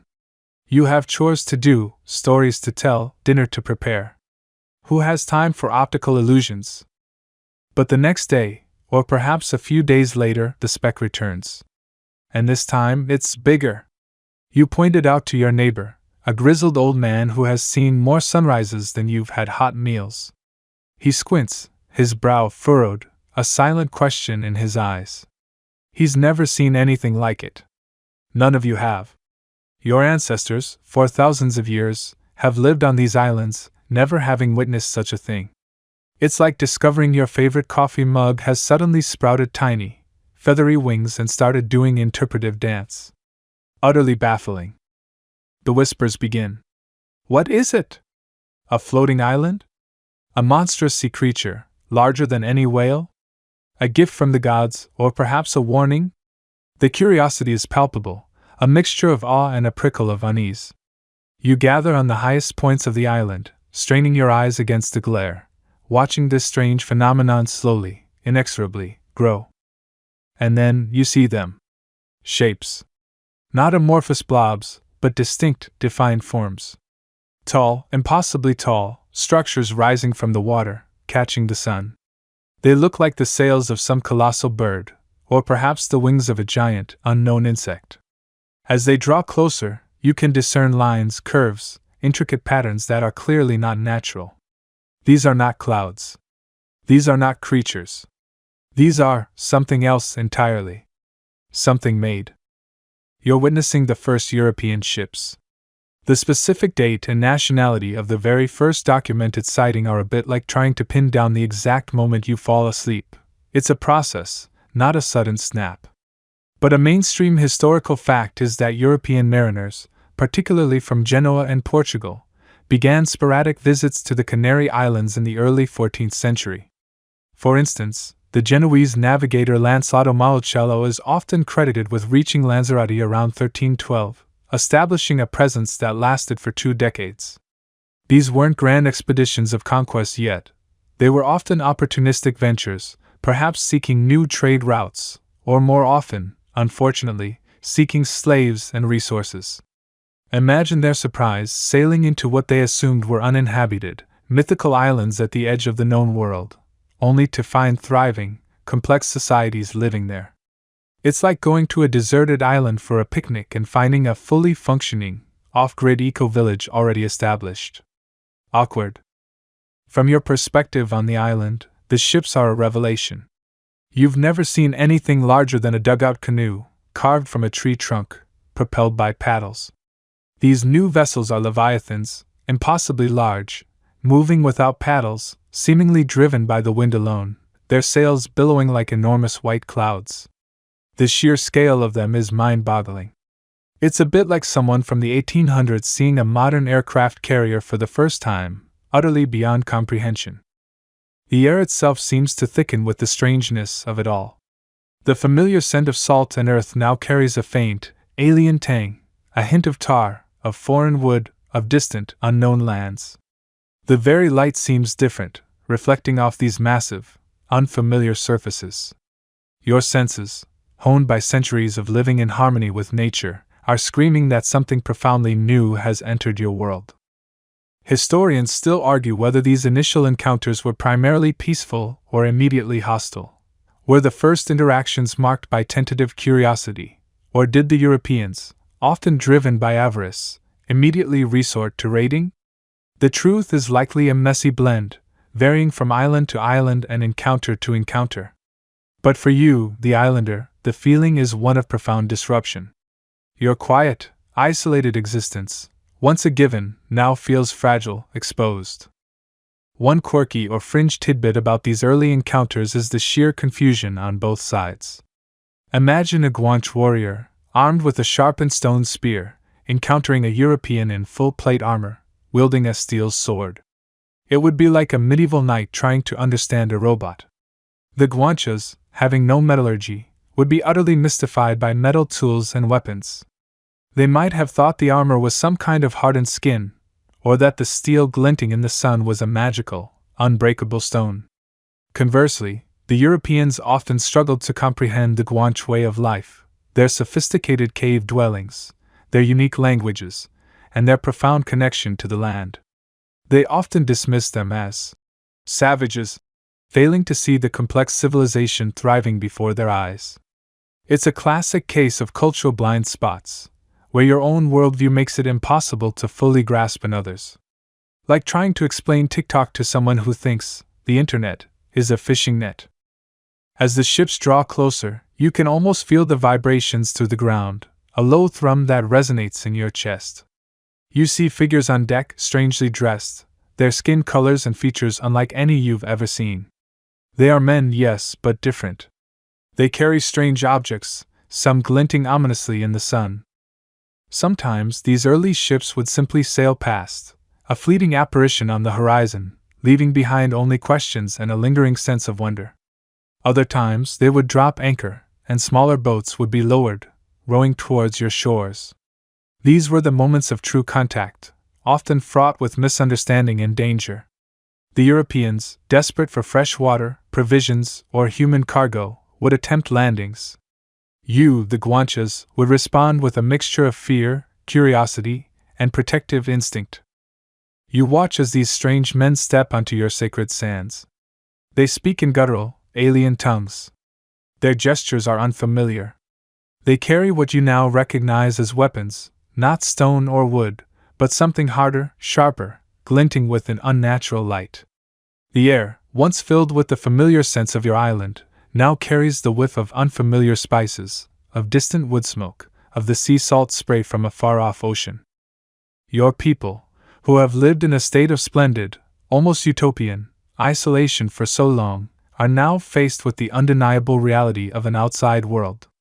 It's a world that doesn't know your customs, doesn't respect your boundaries, and fundamentally doesn't understand your way of life. The quiet hum of your island existence is now overlaid with a new, discordant note. The wind, which once brought only the scent of rain or the promise of fair weather, now carries the faint, unsettling scent of gunpowder, though you wouldn't know what it was. You just know it's wrong. This isn't yet the sound of battle trumpets, or the clash of steel on stone. It's the whisper before the storm, the first ripple in a pond that has been still for millennia. It's the profound, irreversible shift in the island air, signaling that your cherished isolation, your quiet, self-sufficient paradise, is about to face its greatest challenge. The world, it turns out, is much, much bigger than you ever imagined, and it has just found you. And it's not here to ask for directions. You stand now, metaphorically speaking, on a sun-drenched cliff top, the salty spray misting your face, as the whispers of distant sails transform into the undeniable, ominous reality of towering masts and unfamiliar flags. The air, once filled with the rhythmic crash of waves and the cries of seabirds, now carries the creak of rigging and the low murmur of foreign voices. This isn't a dream anymore. It's a rude awakening for the Guanches, and for you, a front-row seat to the very first, often brutal, encounters between two worlds that had absolutely no idea what to make of each other. Imagine you're a young Guanche warrior, perhaps tending your goats near the coast, when suddenly, a monstrous wooden bird with white wings appears on the horizon. Your elders have spoken of such things, fleeting glimpses in the past, but never this close, never this persistent. It's like watching a real-life, slow-motion sci-fi movie unfold before your eyes, only you're not a viewer, you're about to become an unwitting extra. The first landings were rarely full-scale invasions, not yet. Think of them more as exploratory probes, often driven by curiosity, but just as frequently by something far more sinister, the hunt for resources, and most tragically, for human beings. European ships, initially Portuguese and then Castilian, began to skirt the island's shores as early as the late 14th century. Their crews weren't just looking for fresh water or a safe harbor, they were looking for anything they could take back to the burgeoning markets of Europe. And what they saw were people, isolated and seemingly primitive, ripe for exploitation. You watch as a small boat detaches from the behemoth ship, rowing towards a quiet cove. On board are men clad in strange, shiny materials that glimmer in the sun, metal, a substance utterly unknown to the Guanches. They carry long, slender sticks that point menacingly, and swords that flash with a terrifying sharpness. Meanwhile, you and your kin, armed with sharpened wooden spears, fire-hardened clubs, and stones, feel a chill that has nothing to do with the ocean breeze. It's the chill of profound disadvantage. It's like showing up to a snowball fight with a water balloon, only your opponent has a flamethrower. And a tank. And maybe a very large, very grumpy badger. The initial interactions were a confusing, often tragic ballet of misunderstanding. Sometimes there were attempts at trade, though it was rarely equitable. Europeans might offer trinkets, glass beads, small metal tools, for food, water, or even for access to land. But more often than not, the trade quickly devolved into seizure. Imagine trying to explain property rights to someone who believes that everything is for the taking. It's a bit like trying to teach a cat to do your taxes. It just stares at you with a blank, unblinking intensity, then probably knocks your pen off the table. Mainstream historical fact alert *, one of the most common and brutal forms of these early encounters was the slave raid. European ships would often land, not to negotiate, but to ambush. They would sweep through coastal settlements, capturing as many Guanches as they could, tearing families apart, and dragging people onto their ships to be sold into servitude in Europe. This practice alone explains much of the immediate Guanche hostility towards any arriving vessel. You can feel the terror, the desperation as men, women, and children are forcibly taken from their homes, their quiet island life shattered in an instant by the clang of steel and the shouts of strangers. The Guanches, however, were not passive victims. Far from it. Their resistance was fierce, immediate, and often surprisingly effective given their technological limitations. They knew their land intimately. They understood the terrain, the hidden paths, the best places for ambush. You see them, agile and swift, moving like shadows among the volcanic rocks, raining down stones with astonishing accuracy from the heights, or charging with their hardened spears, aiming for any chink in the Europeans' armor. It was a desperate, courageous fight, a David and Goliath struggle where David sometimes, just sometimes, managed to land a solid hit. There's a fascinating, somewhat quirky, tidbit from these early clashes. The Guanches, particularly on islands like La Gomera, were masters of a whistling language called Silbo. Imagine trying to coordinate a defense across a vast ravine using only whistles, a language that carries for miles, utterly indecipherable to the bewildered European invaders who just hear strange bird-like calls echoing through the valleys.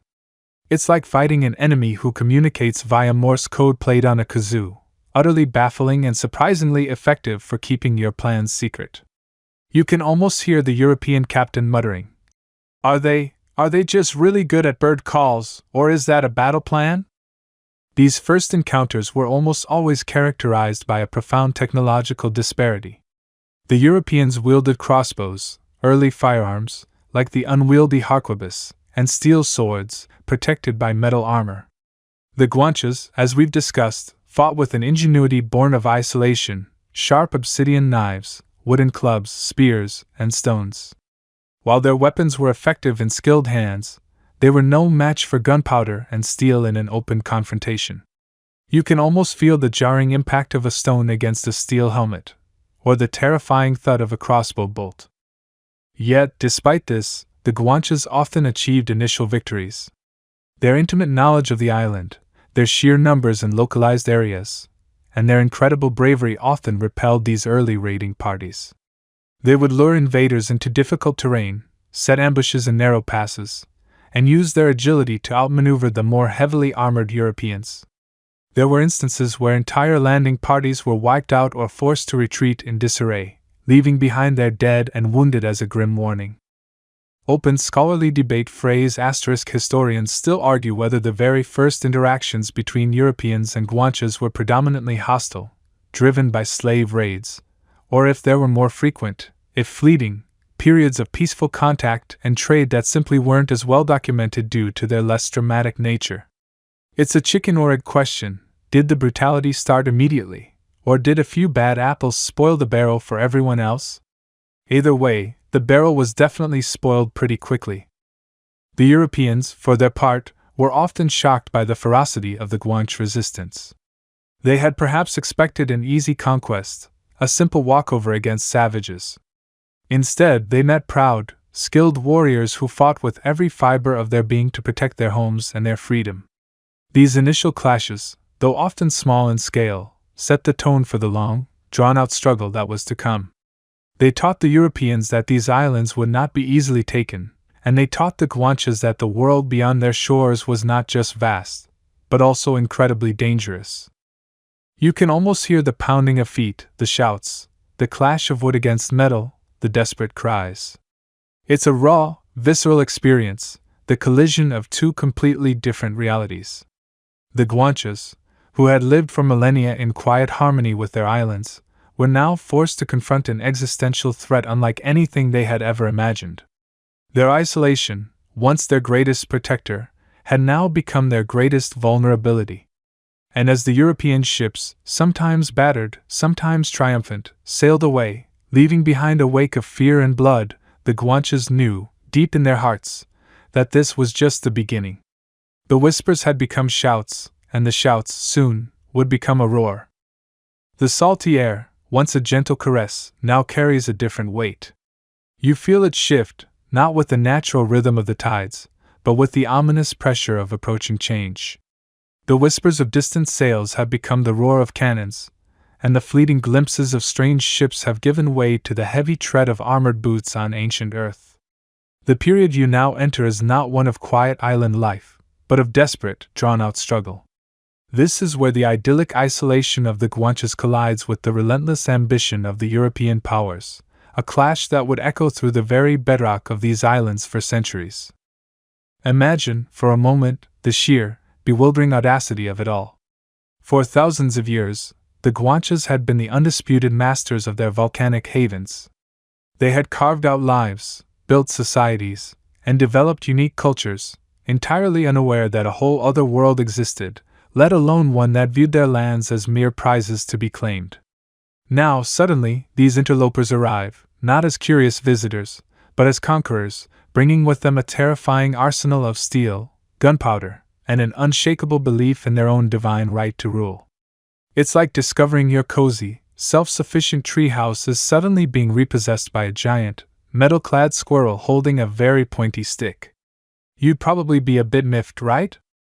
The conquest of the Canary Islands wasn't a single, swift blow, but a grinding, island-by-island campaign that spanned nearly a century, from the early 15th century well into the late 1400s.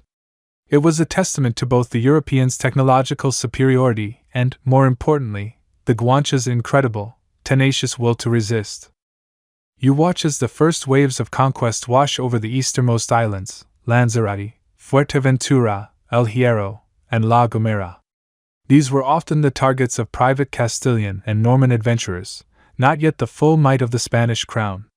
On Lanzarote, you see the initial shock, the Guanches, perhaps fewer in number here, overwhelmed by the unfamiliar weaponry and tactics.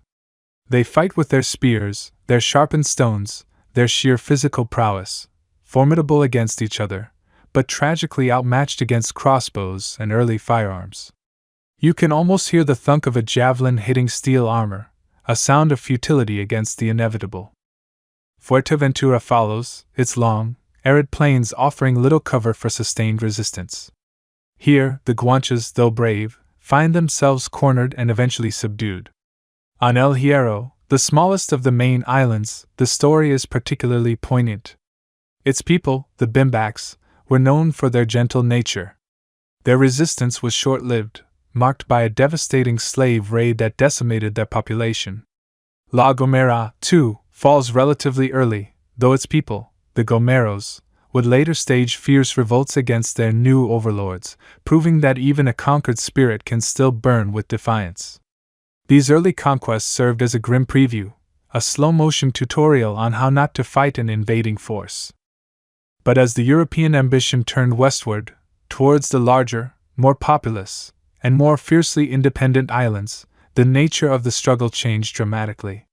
You arrive at Gran Canaria, a sprawling island with formidable mountains and deep ravines. Here, the Guanches were not just scattered tribes but organized into distinct guanarmedos, or kingdoms, each with its own leader.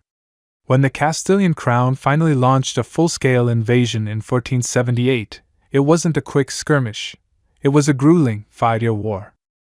You witnessed the invaders, led by figures like Juan Regan and Pedro de Vera, attempting to establish beachheads, only to be met by a hail of stones and javelins hurled with astonishing force and accuracy. The Guanches, masters of their terrain, would vanish into the volcanic landscape, only to reappear from unexpected angles, their agility and speed a constant frustration to the heavily armed Europeans. You see them use their intimate knowledge of every cave, every path, every hidden spring, turning the very island itself into a weapon. It's like trying to catch a particularly nimble badger in its own labyrinthine burrow. Good luck with that. The Guanches on Gran Canaria, under leaders like Doramas and Tensa Semidin, fought with incredible courage. Doramas, a legendary warrior, became a symbol of resistance, leading daring raids and ambushes that inflicted heavy casualties on the Castilians. You feel the tension in the air as pitched battles erupt in places like the Barranco de Guinaguada, where the Guanches, despite their lack of metal, fought ferociously, often resorting to hand-to-hand combat, their sheer numbers and determination making up for their technological disadvantage. This was no walk in the park for the Castilians. They suffered significant losses and faced mutinies within their own ranks. The conquest of Gran Canaria was a grinding war of attrition, a testament to the Guanches' resilience. Next, you move to La Palma, an island dominated by the colossal Caldera de Taburiente, a natural fortress of staggering proportions. Here, the resistance was personified by Tanasu, the brave Mensi, chief of Acero. You watch as the Castilian forces, led by Alonso Fernández de Lugo, a key figure in the later stages of the conquest, try to penetrate the caldera. They find it virtually impregnable. The sheer cliffs, the narrow passes, the constant threat of ambush from above, it's a defender's dream. Tenasu's warriors, agile and fearless, would rain down stones and spears from impossible heights, making any direct assault suicidal. Tanasu and his people held out for months, defying every attempt to dislodge them. You observe the Europeans growing increasingly frustrated, their modern weaponry rendered almost useless by the terrain and the Guanches' guerrilla tactics. It's a bit like trying to fight a war in a giant, very steep, and perpetually misty bowl. Eventually, De Lugo resorts to a dishonorable tactic. He offers Tanasu a truce, a chance for peace talks.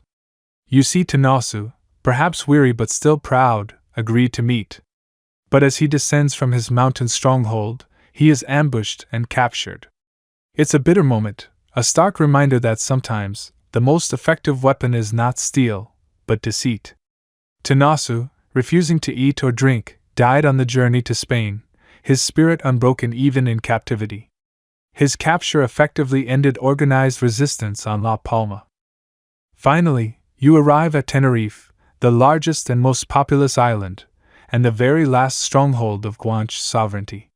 This is where the story of resistance reaches its dramatic crescendo, a tale of both heroic victory and ultimate tragedy.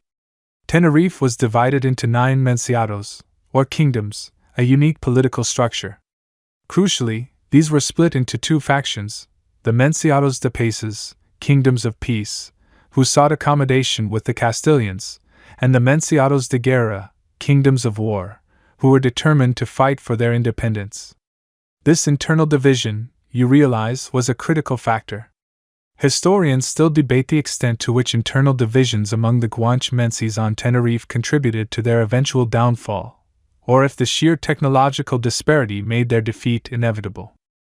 In 1494, Alonso Fernández de Lugo, fresh from his conquest of La Palma, landed on Tenerife with a substantial force of Castilian soldiers, supported by Canarian auxiliaries from the already conquered islands. He was confident, perhaps overly so.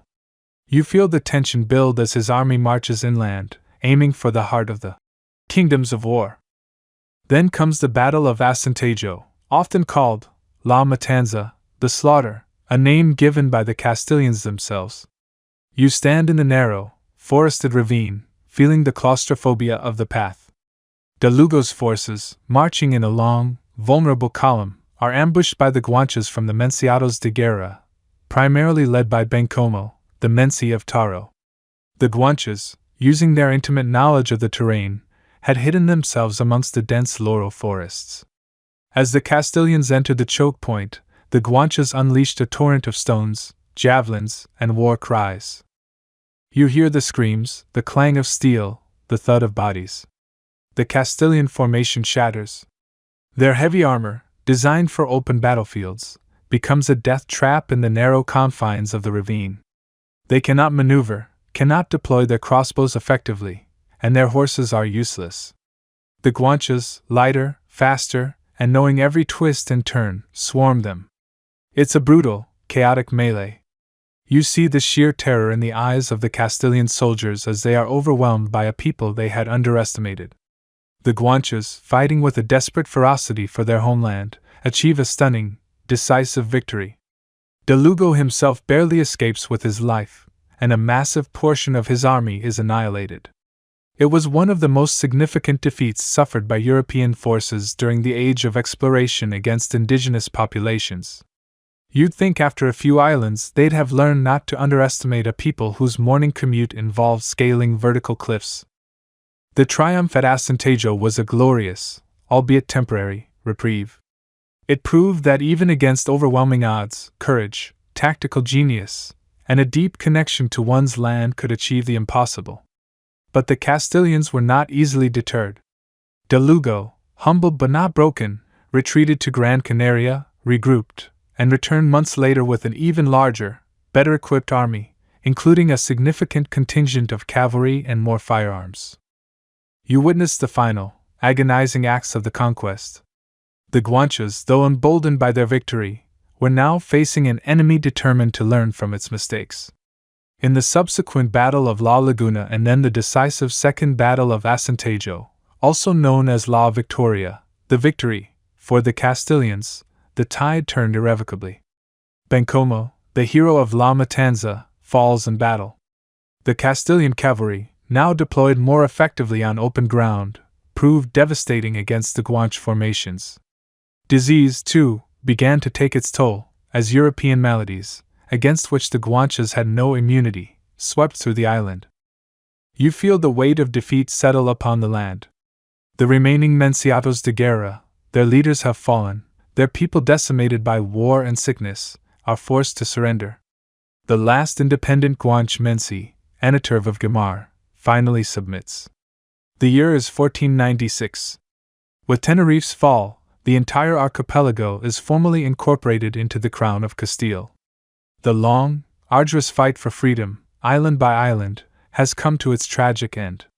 The quiet island life, as the Guanches had known it for millennia, is extinguished, replaced by the clang of church bells and the decrees of a distant king. You feel the air grow heavy now, a palpable shift from the defiant cries of battle to the quiet, crushing weight of inevitability. The relentless tide of European ambition, once a distant whisper on the wind, has finally, irrevocably, broken upon the shores of the Canary Islands. You've witnessed the valiant struggles, the ingenuity, the sheer, stubborn will to remain free, but even the mightiest wave eventually recedes, leaving a changed landscape in its wake. This is where the story turns, from the fierce fight for survival to the enduring echoes of a sovereignty lost, a civilization, unique and vibrant, slowly, tragically subsumed. Imagine standing on the jagged peaks of Tenerife, the last great bastion of Guanche resistance. For years, this island, with its towering volcano tide piercing the clouds, had been a stronghold of defiance. Its mencies, or kings, particularly Bencomo of Taro, had proven formidable adversaries, adapting their guerrilla tactics to the rugged terrain, making the Castilian invaders pay dearly for every inch of ground. You remember the whispers of the first Battle of Acentejo, where the Guanches, using their knowledge of the treacherous ravines and their famed throwing spears, inflicted a devastating defeat on Alonso Fernandez de Lugo's forces. It was a moment of fleeting triumph, a defiant roar against the encroaching darkness. A bit like when you finally beat that ridiculously hard level in a video game, only to realize there are 10 more just as bad, if not worse, waiting for you. But the Castilians, like a particularly persistent housefly, kept coming back. They learned from their mistakes, brought more men, more horses, more of their superior weaponry, and most insidiously, they brought diseases against which the isolated Guanches had no defense. Measles, smallpox, influenza, these invisible enemies often decimated entire communities before a single sword was drawn. It's a sobering thought, isn't it? That sometimes the most effective weapon isn't a cannon, but a cough. The Second Battle of Acentejo, or the Battle of La Laguna, marked a turning point. You can almost hear the thunder of hooves, the clash of steel, the desperate cries. Bencomo, the great Menci, fell in this battle, a truly mainstream historical fact that underscores the ferocity of the conflict. His death was a hammer blow to Guanche morale, a profound wound that bled into the very soul of the resistance. His brother, Tinguaro, also perished, and with them, much of the strategic cunning and leadership that had kept the Castilians at bay.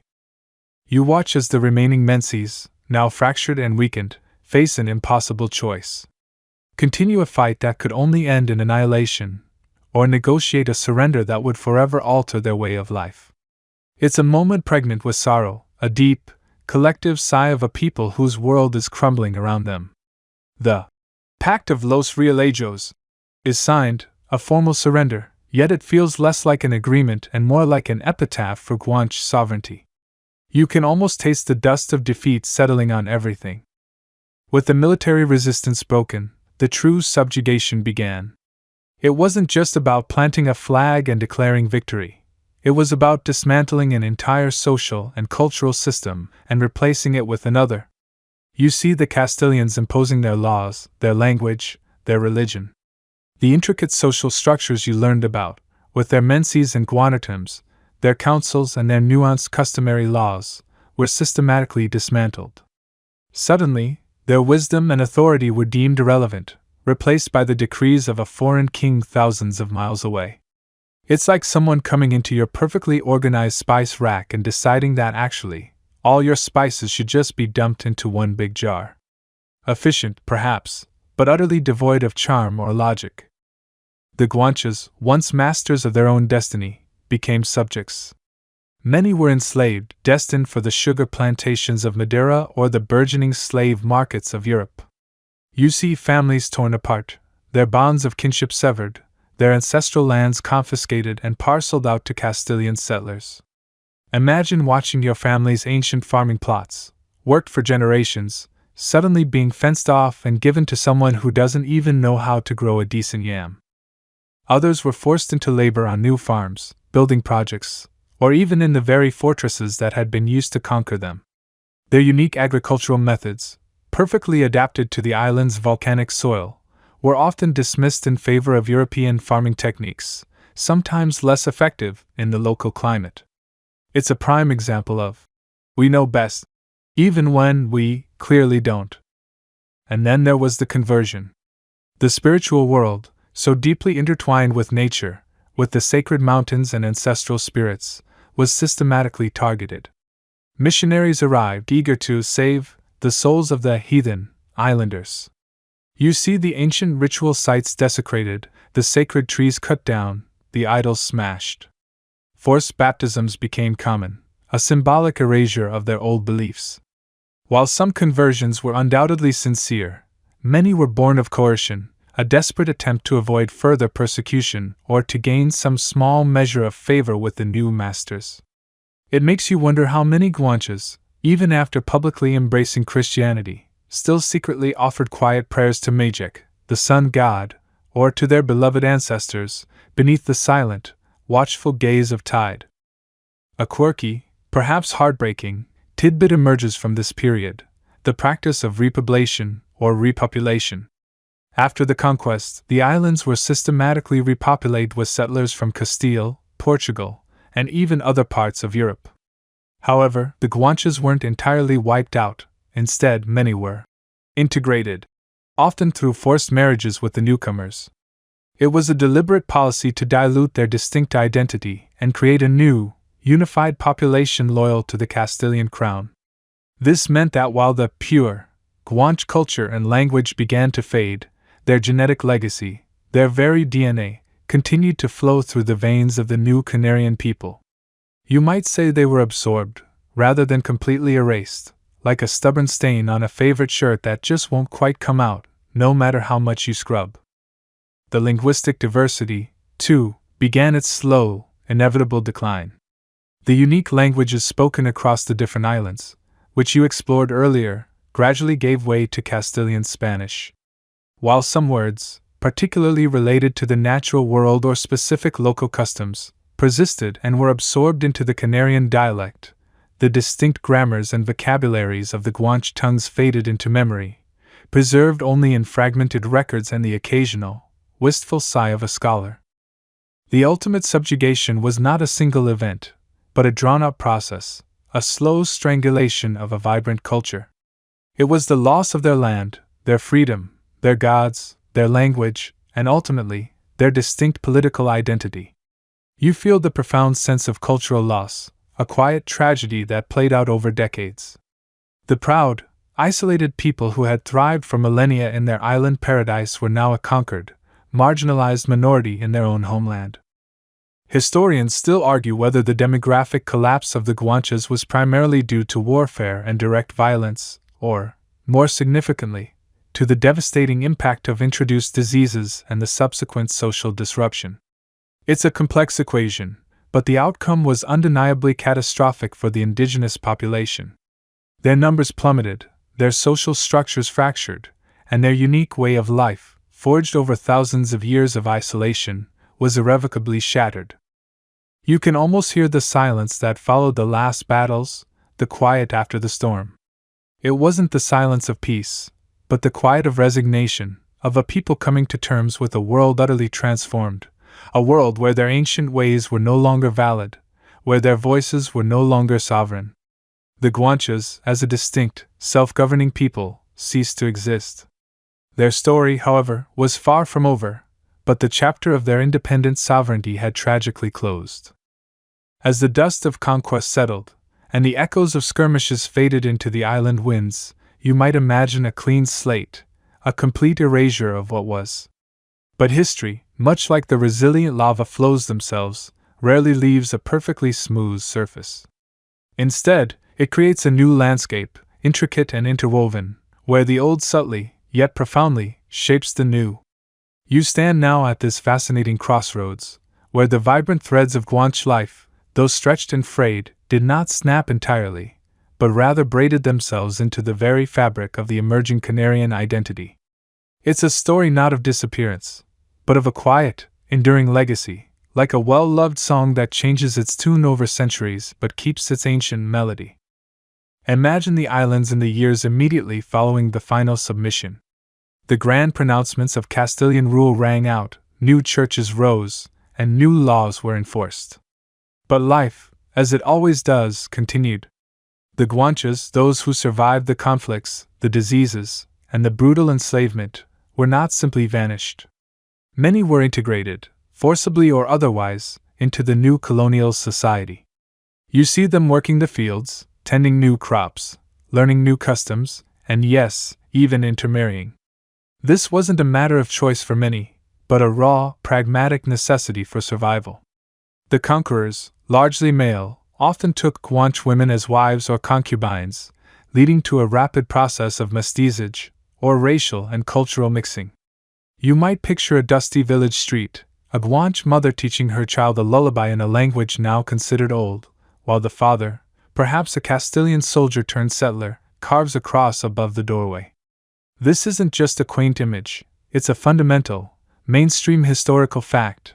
The genetic footprint of the Guanches is undeniably present in modern Canarians, particularly strong on the maternal side, with studies showing a significant percentage of indigenous mitochondrial DNA, a direct echo of those ancient mothers passing down their heritage, one generation at a time.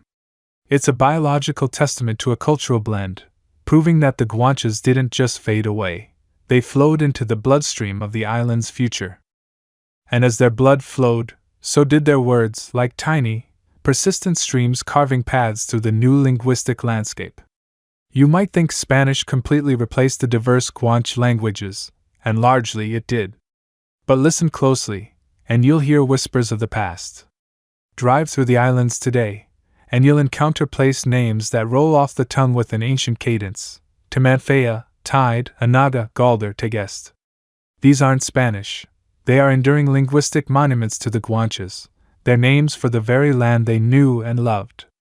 It's like finding old coins pressed into the pavement, small, overlooked, but undeniably there. Beyond the toponyms, a surprising number of words for flora, fauna, and specific agricultural practices found their way into the Canarian dialect of Spanish. Take, for instance, gofio. This roasted grain flour, a staple of the Guanche diet, remains a beloved and ubiquitous food in the Canary Islands today, eaten with milk for breakfast, mixed into stews, or even used in desserts. When you taste gofio, you're not just tasting a local delicacy, you're tasting a direct, unbroken link to the Guanche pantry, a culinary thread stretching back thousands of years. It's a bit like finding out your favorite modern snack was actually invented by a caveman, only much, much healthier. Beyond words and food, certain cultural practices, too, proved remarkably resilient. You can almost feel the continuity in the traditional sport of lucha canaria, or Canarian wrestling. While its exact pre-Hispanic origins are debated, its unique rules and techniques, focusing on balance and leverage rather than brute force, bear striking similarities to ancient grappling forms. When you watch two wrestlers circle each other in the sandy ring, seeking to unbalance their opponent, you are witnessing a sport that feels deeply rooted in the island's past, a physical dialogue between bodies that echoes across centuries. It's not quite the same as a modern gym workout, is it? More like a graceful, somewhat dusty ballet of strength. And what about the Salto del Pastor, the shepherd's leap, where islanders navigate treacherous ravines using a long wooden pole? This ingenious method of traversing difficult terrain, honed by Guanche shepherds over millennia, is still practiced and celebrated today, a testament to their profound understanding of the land and their mastery over its challenges. It's almost as if the mountains themselves whispered their secrets down through the ages. Even the quieter, more subtle aspects of life carried forward. You might not see overt spiritual rituals, but the deep reverence for nature, particularly the sacred mountains like Tide, the roof of the world, for the Guanches, subtly persisted. While the official religion became Catholicism, a certain local spirituality, intertwined with the landscape, lingered. You can feel it in the way some islanders still speak of the barrancos, ravines, or the ancient trees with a quiet respect, a sense that these places hold more than just geological features. It's a bit like how we all secretly believe our smart home devices have feelings, even though we know they don't. There's a persistent, almost subconscious connection to the land that feels distinctly ancient. Scholars continue to discuss whether the surviving elements are mere linguistic relics and isolated practices, or if they represent a deeper, subconscious cultural continuity that permeates the Canarian psyche. Did the Guanches' communal spirit, their resilience, their adaptability, truly seep into the character of the islanders who followed, or were these traits simply redeveloped by later generations facing similar challenges? This is where the historical debate gets wonderfully murky, like trying to find the exact point where the ocean meets the sky on a hazy day. There's no easy answer, but the very existence of the question points to the profound impact of the Guanches. The legacy also manifests in the very identity of modern Canarians. For centuries, the Guanche past was often downplayed or romanticized in a simplistic way, seen as a primitive precursor to civilized European arrival. But in recent decades, there has been a powerful resurgence of interest and pride in the Guanche heritage. You see it in the names of cultural centers, in the designs of local art, in the re-evaluation of historical narratives. The Guanches are no longer just a footnote. They are recognized as the foundational people, the original inhabitants whose spirit and ingenuity laid the groundwork for everything that came after. They represent a unique, indigenous root that distinguishes the Canary Islands from mainland Spain, giving Canarians a distinct sense of belonging and a proud connection to their ancient land. It's a powerful reclaiming of identity, a realization that their history isn't just imported, but springs from the very volcanic earth beneath their feet. So, as you reflect on this blended culture, you realize that the story of the Guanches doesn't end with their conquest. It transforms. It flows into the language you hear, the food you taste, the landscapes you traverse, and the very faces of the people you meet. Their quiet island life, once isolated, now resonates through the vibrant, complex tapestry of modern Canarian identity, a testament to the enduring power of a people who, against all odds, refuse to be entirely forgotten. Their story isn't just history, it's the heartbeat of the islands, a subtle rhythm beneath the modern bustle, reminding you that deep roots, though unseen, provide the strongest foundation. You've journeyed through the rise and tragic fall of the Guanches, witnessed their vibrant life and their valiant, though ultimately futile, struggle against a technologically superior force. You might be left with a sense of profound loss, an entire civilization seemingly swallowed by the tides of history. But here's where the story takes a fascinating turn, a quiet whisper that turns into a resonant echo. Because the Guanches, in their own way, refused to be entirely forgotten. Their story didn't end with the conquest, it merely went underground, literally, waiting for us to find it. So, let's peel back the layers of volcanic earth and time, and journey through the incredible world of archaeology and modern science, where the quiet island life of the Guanches is being meticulously reassembled, piece by dusty piece. Imagine yourself now, not as a passive observer, but as a modern-day explorer, a history detective, stepping into the very places where their lives unfolded. You start by descending into the cool, damp embrace of ancient cave dwellings, carved into the soft volcanic rock or naturally formed.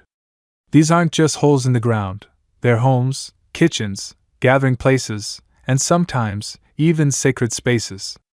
As you step inside, the air changes, becoming heavy with the scent of millennia-old earth, and the light, filtering in from the entrance, casts long, dancing shadows that seem to stretch back through time. You can almost hear the low murmur of conversations, the crackle of a cooking fire, the gentle bleating of goats tethered nearby. It's like walking into a perfectly preserved, albeit extremely dusty, photograph of daily life. On Gran Canaria, for instance, you can visit the Cueva Pintada, the Painted Cave, in Galder. This isn't just a cave, it's an art gallery, a vibrant canvas where the Guanches painted intricate geometric patterns in red, white, and black. As you stand there, bathed in the soft, controlled lighting designed to protect these fragile masterpieces, you realize these aren't just pretty designs. They're symbols, perhaps calendars, perhaps maps of their spiritual world, perhaps just their way of making their homes beautiful. The sheer precision and artistry, especially considering the tools they had, is enough to make you pause and marvel. It's a feeling not unlike stumbling upon a forgotten masterpiece in an old attic. Only this attic is a volcanic cave, and the masterpiece is thousands of years old. And unlike your attic, this one is meticulously catalogued and protected by very serious archaeologists. Beyond living spaces, you also explore their final resting places. The Guanches had a profound respect for their dead, and their burial practices offer a poignant glimpse into their beliefs. You'll find necropolises, vast burial grounds, often in caves or rock shelters, like the necropolis of Artera on Gran Canaria or the stunning burial sites in the Barranco de Guayadeque. Here, the dry, stable conditions of the caves, coupled with their unique embalming techniques, led to the remarkable preservation of their mummies. Yes, mummies! While not as famous as their Egyptian counterparts, the Guanche mummies are equally fascinating, offering incredible insights into their diet, health, and even the diseases they faced. Imagine carefully examining the perfectly preserved hair or skin, knowing you're looking at someone who walked these very islands centuries ago. It's a bit like finding a perfectly preserved, ancient, very quiet housemate. And it's not just about what they left behind in caves. Archaeological teams, often battling challenging terrain, have unearthed open-air settlements, stone structures, and even agricultural terraces that speak volumes about their ingenuity. You might stumble upon the remnants of circular stone houses, or the ingenious goro enclosures used for livestock, showing their sophisticated understanding of their environment. Every shard of pottery, every stone tool, every discarded seashell tells a story, patiently waiting for a skilled eye to decipher it. But it's not just about trowels and dust brushes anymore. Modern science has joined the archaeological party, bringing with it an array of incredible tools that allow us to peer even deeper into the past. One of the most groundbreaking advancements has been DNA analysis. Imagine taking a tiny sample from a Guanche bone, perhaps from a mummy, and extracting its genetic code. What do you find? Well, this is where a mainstream historical fact truly shines. Modern genetic studies have definitively confirmed that the Guanches were, in fact, of North African Berber origin. This wasn't just a theory, it's now a scientific certainty. You can almost feel the connection across the water, across the millennia, linking these islanders back to the Sahara and the Atlas Mountains. It's a revelation that solves one mystery: who they were, while deepening another: how did they get here, and why did they seemingly lose their seafaring knowledge once they arrived? Then there's radiocarbon dating, a technique so precise it can tell you almost exactly when that piece of charcoal from an ancient hearth was last burning, or when that bone was part of a living creature. This allows archaeologists to build incredibly accurate timelines, mapping the ebb and flow of settlements, the development of their culture, and their interactions with the changing environment. It's like having a super-accurate historical stopwatch, telling you precisely when all the cool stuff was happening.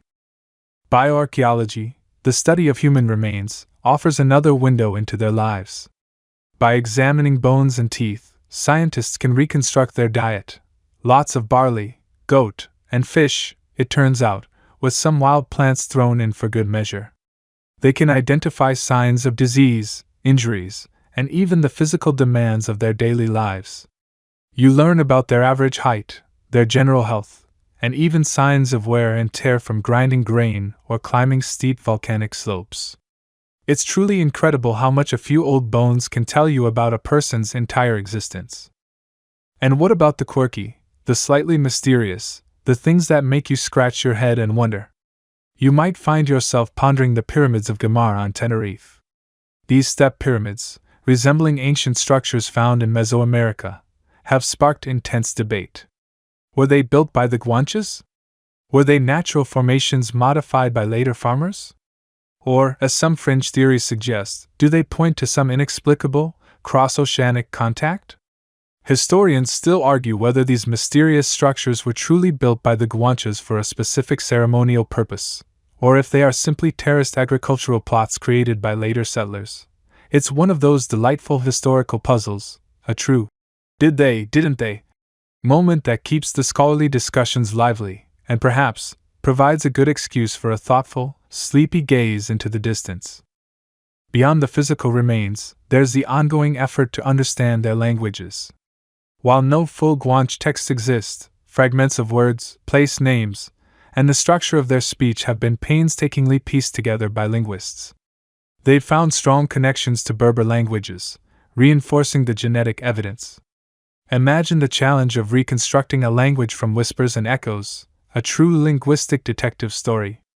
It's like trying to put together a full symphony when all you have are a few scattered notes and the memory of a tune. The quiet resilience of the Guanches, their unique adaptation to these isolated islands, and their eventual tragic encounter with European powers, is a story that continues to unfold.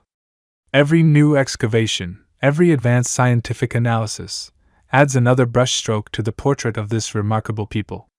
You realize that lost history isn't truly lost, it's simply buried, waiting for patient hands and curious minds to bring it back to the light. And as you emerge from the cool, silent caves and ancient sites, blinking in the bright Canary sun, you carry with you not just facts, but a profound sense of connection to a past that, thanks to these ongoing discoveries, feels more alive than ever before. The whispers are growing louder, telling us more and more about their island dreams, their quiet lives, and their enduring spirit. You've journeyed with me now, from the sun-drenched, ancient shores of the Canary Islands through the quiet hum of Guanche life, across the turbulent waves of conquest, and into the echoes that resonate in the modern world. You've walked with them as they sculpted a home from volcanic rock, heard the whispers of their old gods, and felt the chill wind of change as distant sails appeared on the horizon. Now, as the last rays of our historical spotlight dim, it's time to simply sit, breathe, and reflect on the profound lessons etched into the very fabric of the Guanches story. It's a story not just of a lost people, but of enduring human qualities, isolation, adaptation, resistance, and an almost impossibly quiet, yet unbreakable, spirit. First, let's consider the exquisite, double-edged sword of their isolation. For millennia, the Guanches lived entirely cut off from the tumultuous currents of the wider world. Imagine that for a moment. No external wars, no sprawling empires demanding tribute, no constant technological arms race pushing for bigger, louder, faster. Their innovations were born purely from necessity and their unique environment, uninfluenced by global trends or the latest fads. You can almost picture them, blissfully unaware of the rise and fall of Rome, the Black Death, or the invention of gunpowder. It's almost idyllic, isn't it? A world without pop-up ads or influencers telling you what to buy. They developed their own distinct languages, their own social structures, their own spiritual beliefs, all in a pristine bubble. This splendid isolation allowed their culture to ripen and evolve organically, creating something truly unique and deeply rooted in their island homes. But, as you now understand, this very isolation also made them incredibly vulnerable. They didn't develop metalworking, not because they weren't clever, but because they didn't have the raw materials or the external pressures that often drive such advancements. They had no natural immunity to the diseases that had swept through continents for centuries. Their weapons, while effective for inter-island skirmishes or hunting, were simply no match for steel, cannons, and crossbows. Their worldview, shaped by peaceful coexistence among islands and reverence for nature, couldn't comprehend the relentless, expansive ambition of the Europeans. So, while their isolation fostered a beautiful, self-contained civilization, it also left them unprepared for the storm that eventually broke upon their shores. It's a stark reminder that sometimes, being too comfortable in your own beautiful bubble can leave you exposed to the harsh realities of the outside world. Next, you marvel at their sheer genius for adaptation. These weren't just people surviving, they were masters of their environment. They landed on raw, volcanic islands, often arid and challenging, and transformed them into a vibrant home. They didn't just build houses. They carved entire communities into caves, utilizing the natural insulation of the earth. They didn't just farm. They developed ingenious terracing systems and sophisticated methods for collecting precious rainwater, turning barren slopes into fertile plots. They herded goats through impossible terrains, learned to fish the Atlantic's bounty without advanced nautical tools, and crafted everything they needed from stone, bone, wood, and clay. It was like watching ancient extreme home makeovers, but without the dramatic reveal and the tearful family. They understood the rhythms of the land, the whisper of the winds, the subtle shifts in the tides, and they lived in profound harmony with it. Their quiet island life wasn't a retreat from the world. It was an active, ingenious engagement with it, showcasing a remarkable resilience and resourcefulness that allowed them to thrive for millennia. Then, you come to the heartbreaking, yet inspiring, chapter of their resistance. When the whispers of distant sails turned into the thunder of cannons, the Guanches didn't just roll over. Oh no. They fought. And they fought hard. The conquest of the Canary Islands wasn't a quick skirmish. It was a drawn-out, brutal struggle that lasted for nearly a century, from the early 15th century until 1496, making it one of the longest and most drawn-out conquests in European colonial history. Think about that, almost 100 years of intermittent warfare, of islanders with stone axes facing off against heavily armored soldiers with firearms. You can almost feel the fierce pride and determination of chiefs like Bencomo of Tenerife or Doramas of Gran Canaria, rallying their people against overwhelming odds. They knew their land intimately, using the rugged terrain to their advantage, employing guerrilla tactics, and fighting with a courage born of defending their homes, their families, and their very way of life. This wasn't just physical resistance, it was a profound spiritual and cultural defiance. Even as their numbers dwindled and their lands were seized, their spirit of resistance flickered, a testament to their deep connection to their identity and their ancestral lands. It's a powerful reminder that true strength isn't always about superior weaponry, but about an unyielding will to protect what you hold dear. Finally, you reflect on their enduring spirit and legacy.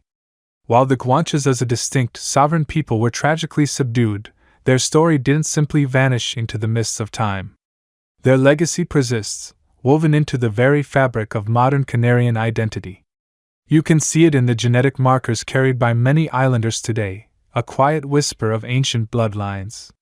You hear it in the unique inflections of the Canarian dialect, which retains words and pronunciations that hint at Guanche linguistic influence. You taste it in traditional dishes, still prepared using methods passed down through generations. Their practical innovations, like the terraces carved into the hillsides or the ingenious water channels, continue to serve the islanders. Even their unique grappling sport, lucha canaria, a form of wrestling that emphasizes balance and leverage rather than brute force, is thought to have roots in ancient Guanche practices, a quirky tidbit that reminds you of their ingenuity. It's a living testament to their resourcefulness and their deep connection to the land. You might even argue that the very resilience and independent spirit often attributed to Canarians today is, in part, an echo of their Guanche ancestors. Historians still argue whether the cultural integration was a genuine fusion or a more forceful assimilation, and to what extent distinct Guanche traditions truly survived beyond superficial adoption, but there's no denying their imprint. It's like finding out your great-great-grandma was a secret ninja, a hidden strength, a quiet pride, etched into the family tree. So, what does the story of the Guanches ultimately teach us? It teaches us the beauty and peril of isolation, the incredible human capacity for adaptation in the face of environmental challenges, the fierce, often heartbreaking, courage of resistance against overwhelming power, and the quiet, enduring resilience of a people's spirit. Their history, though marked by loss, is not one of complete disappearance. It's a story of transformation, of a unique culture that, like the volcanic islands themselves, has settled, shifted, and become a foundational layer for what came next. It's a quiet reminder that even when voices are silenced, their echoes can resonate for centuries, shaping the very soul of a place. As you drift now, letting these thoughts settle like the soft dust on ancient cave paintings, remember the Guanches. Remember their quiet island life, their deep connection to the earth, and their unwavering spirit.